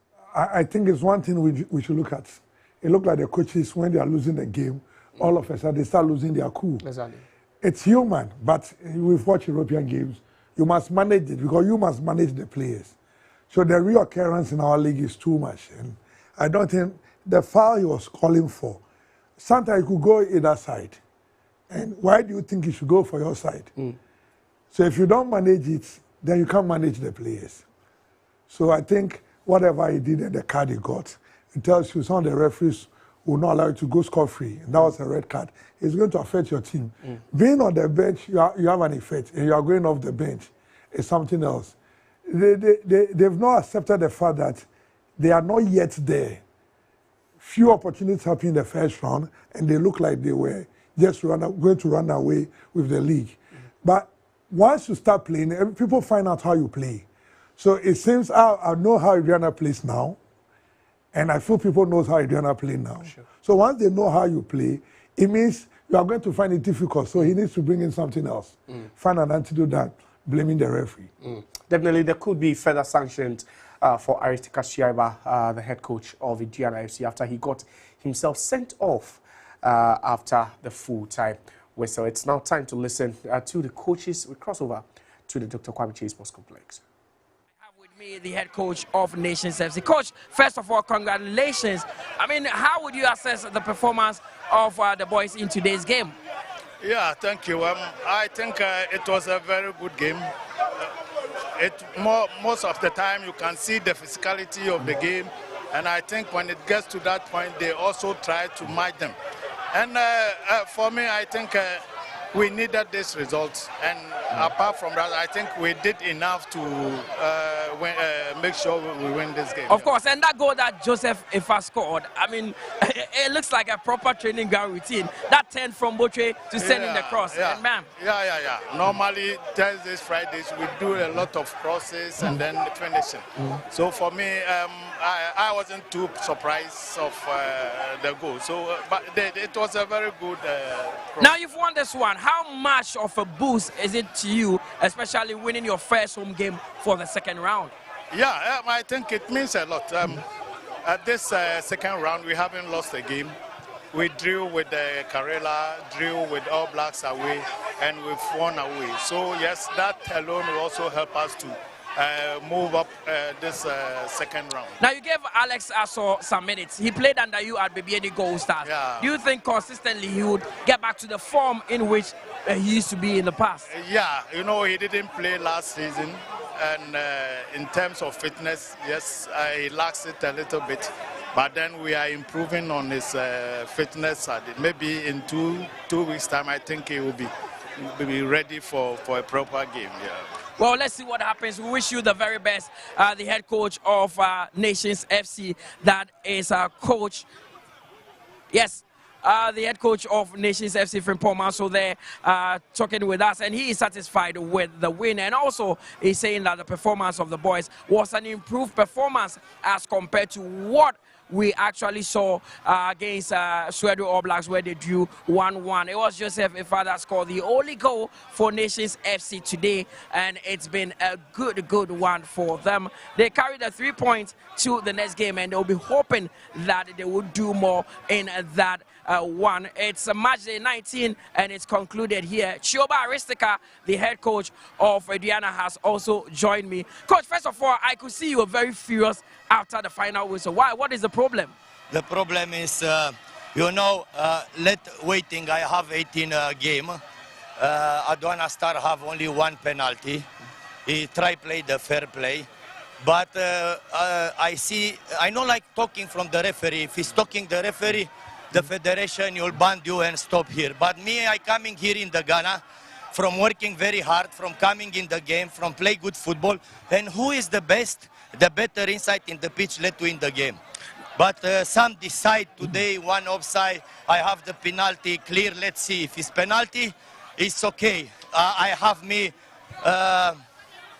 confidence. If it's not penalty, me is the problem, and the ban for me is not problem. And I go home I try here, really. I coming here in Ghana from my heart. I working every week hard. And see like this situation, where is my motivation? Seriously. Seriously, where is my motivation? But do you think your team played it well, or they did enough to be able to at least win or get a point from this game? No, sometimes you see our team, the first 45 minutes, again is the little mistake from the corner kick, and is coming, the opponent is give the score. I have the first 45 minutes, 2 chances from Mafu, 1 against 1 from the goalkeeper. If he's give the score, maybe it's another situation from the second half. The second half, our team is try press from coming the score.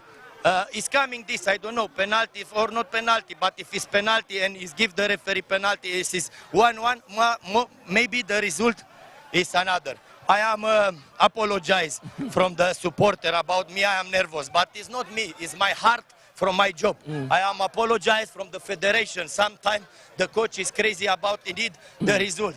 He take me the red card, it's not problem. I am ready every time, take my bag and I go home. Well, Coach, thanks very much. And we ask you to calm down. It's just a football match. Yes. So, I mean, we wish you the best for the next game. That is Chioba Aristika there, the head coach for Aduana. In the end, he was shown the red card because he was furious with something. Now, the most valuable player in today's game, Joseph Ifa, is also here. Joseph, Marini, game last week, we draw against Suedo All Blacks, and then we know saying. Oh, like Maniaji, because it's my first time play Premier League. It's my winning home match. Of course. Now go now say, you know.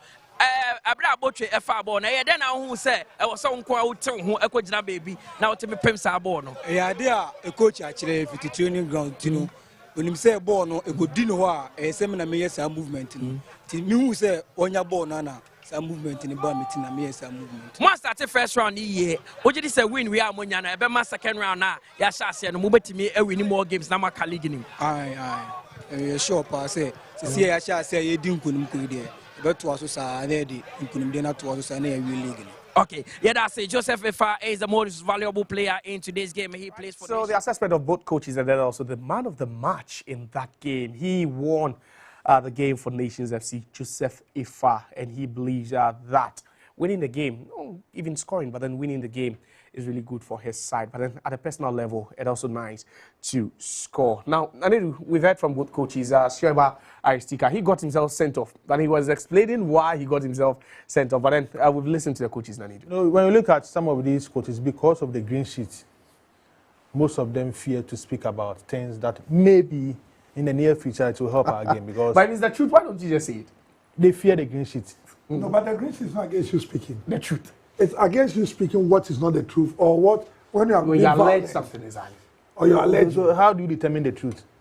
The coach is standing somewhere, the referee is coming from a certain angle. Obviously, they will put the pressure on the coach. The green sheet, when it comes, it doesn't allow you to explain yourself that but that's why it's just a charge where you have to go and defend yourself, I think. Yes. You know, but they will find you. No, it's a charge. And you must go and defend yourself. If you're not able to defend yourself, that's why you are doing it. But most of these coaches, they fear the No, we shouldn't fear. I see the point you're coming from. But once there's a card and you feel it's not even good, you can challenge it. So I prefer the green sheet for me to come to go and challenge it. Why it is not? What did I say? Or what did I do?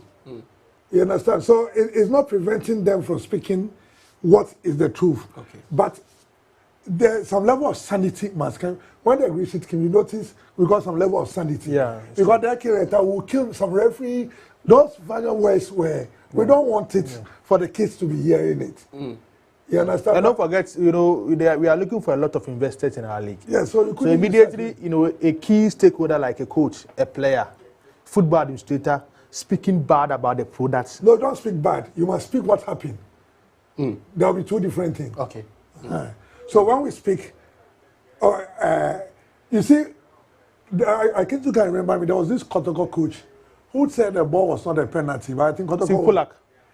It is what they've not done. That is why we are not able to do it. You see, once I said you mentioned his name, it wasn't a penalty, but we've won. Okay. But I'm saying that it wasn't a penalty. So next time too, he has right to say, I know it was a penalty. Over years, what we are not doing. So I always tell my coaches that when you go to post-match and it went against you, it went for you, speak. Well, I remember on Friday, I spoke to one of the technical handlers of Dreams FC. Who said, boy, you go, for denying. But the same person, after the game, people are trying to interview the person. I need to go and watch the video before I speak about it. I think that's more diplomatic. That is why I'm saying they fear the green sheet. He's not sure. When I say it was a goal, the green sheet cannot charge me. No, because, you know what you're talking about, I guess. You understand? But when I say I need to go and watch it, it means you're also not sure. Because it's a split-second decision. Yeah. The ball ran through the lines, and the benefit of that was the slow-mo. Okay, let's be honest, the three of us, minus the slow-mo, what would you be on decision first instance? So we are gotten the benefit of that to what the So the slow-mo makes you look like if you are better. But instantly, no coach can tell me that where I was sitting on the Dreams FC bench, they wish it was a goal. So your mind be going towards a goal. Then House of Folk bench will be wishing it should be an offside. Interesting. All right, so, Coach, we would have to go across the other match centers to see what panned out over there before we draw the curtains on this presentation. So, 3 games on Friday and then also on Saturday. Has draw in Division 1. Medeama 2 Gold Stars also drawing against Asante Kotoko. But then, in our featured match, Nations FC got a 1-0 win over Aduana Football Club. Then Basake Holy Stars, they seem to be in some trouble. But then, at least for now, they could have some breathing space after beating Bichim United by 2-1. Now, Heart of Lions, for the first time since match day 10, they have won a game. And that's after 8 games without a win. Heart of Lions get themselves 3 points against 11 Wonders. Goal courtesy Ishmael Ado. Then Young Apostles also had to rally from 2 down to draw 2-2 against Kotoko United Football Club. But the most shocking result, and you guys would agree with me, that Chelsea shouldn't be dropping points at home against a side like Sweet Royal Blacks. And then Kaila United, led by Nudin Amadou, being beaten by Samatex by a lone goal. So for the first time this season, Kaila United has lost at home. Coach, let me start with you. I think, like you said, it's not good for Kaila, especially whatever they are telling us, why they don't want to sell their players. They want to do well and not beaten by anybody, your former team. Because it was a good game in the first round that was played in... I think it was a 1-1 draw. Yeah, Summer Boy. Then, so I was expecting them to get a win today, but it tells you how homeworks are being done on every particular game. I think it means it might not be the better side one, but the most, maybe tactically disciplined side won the game. For it to travel up north to pick that points, I think it's really good. With Hohoe, it doesn't look good. It doesn't look good. Because there was a game they could have won. Yeah. Yes, a win, like Nanad was saying, a win at this time, an away win, it could be a plus for them. But drawing this game, if they should draw the next game at home, they may be relegated. Now, Brekum Chelsea, as a team that has found themselves in the danger zone for larger parts of this season. But then, at home against Radio Blast, you don't expect them to drop points in such a game. Somebody is struggling.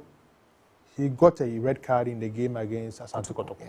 So I'm sure you would have missed this one. He missed this particular game sitting on the bench. So it could be one of the factors. But I think playing at home at this stage against Radio Blast, this is a game you need to find a way to get the maximum 3 points. You have some experienced players that you need to get the results from. And I think playing against All Blast, at least a slim win wouldn't be bad for Brekum Chelsea. But you sit at home, after 90 minutes, you are not able to score in your home game against All Blast.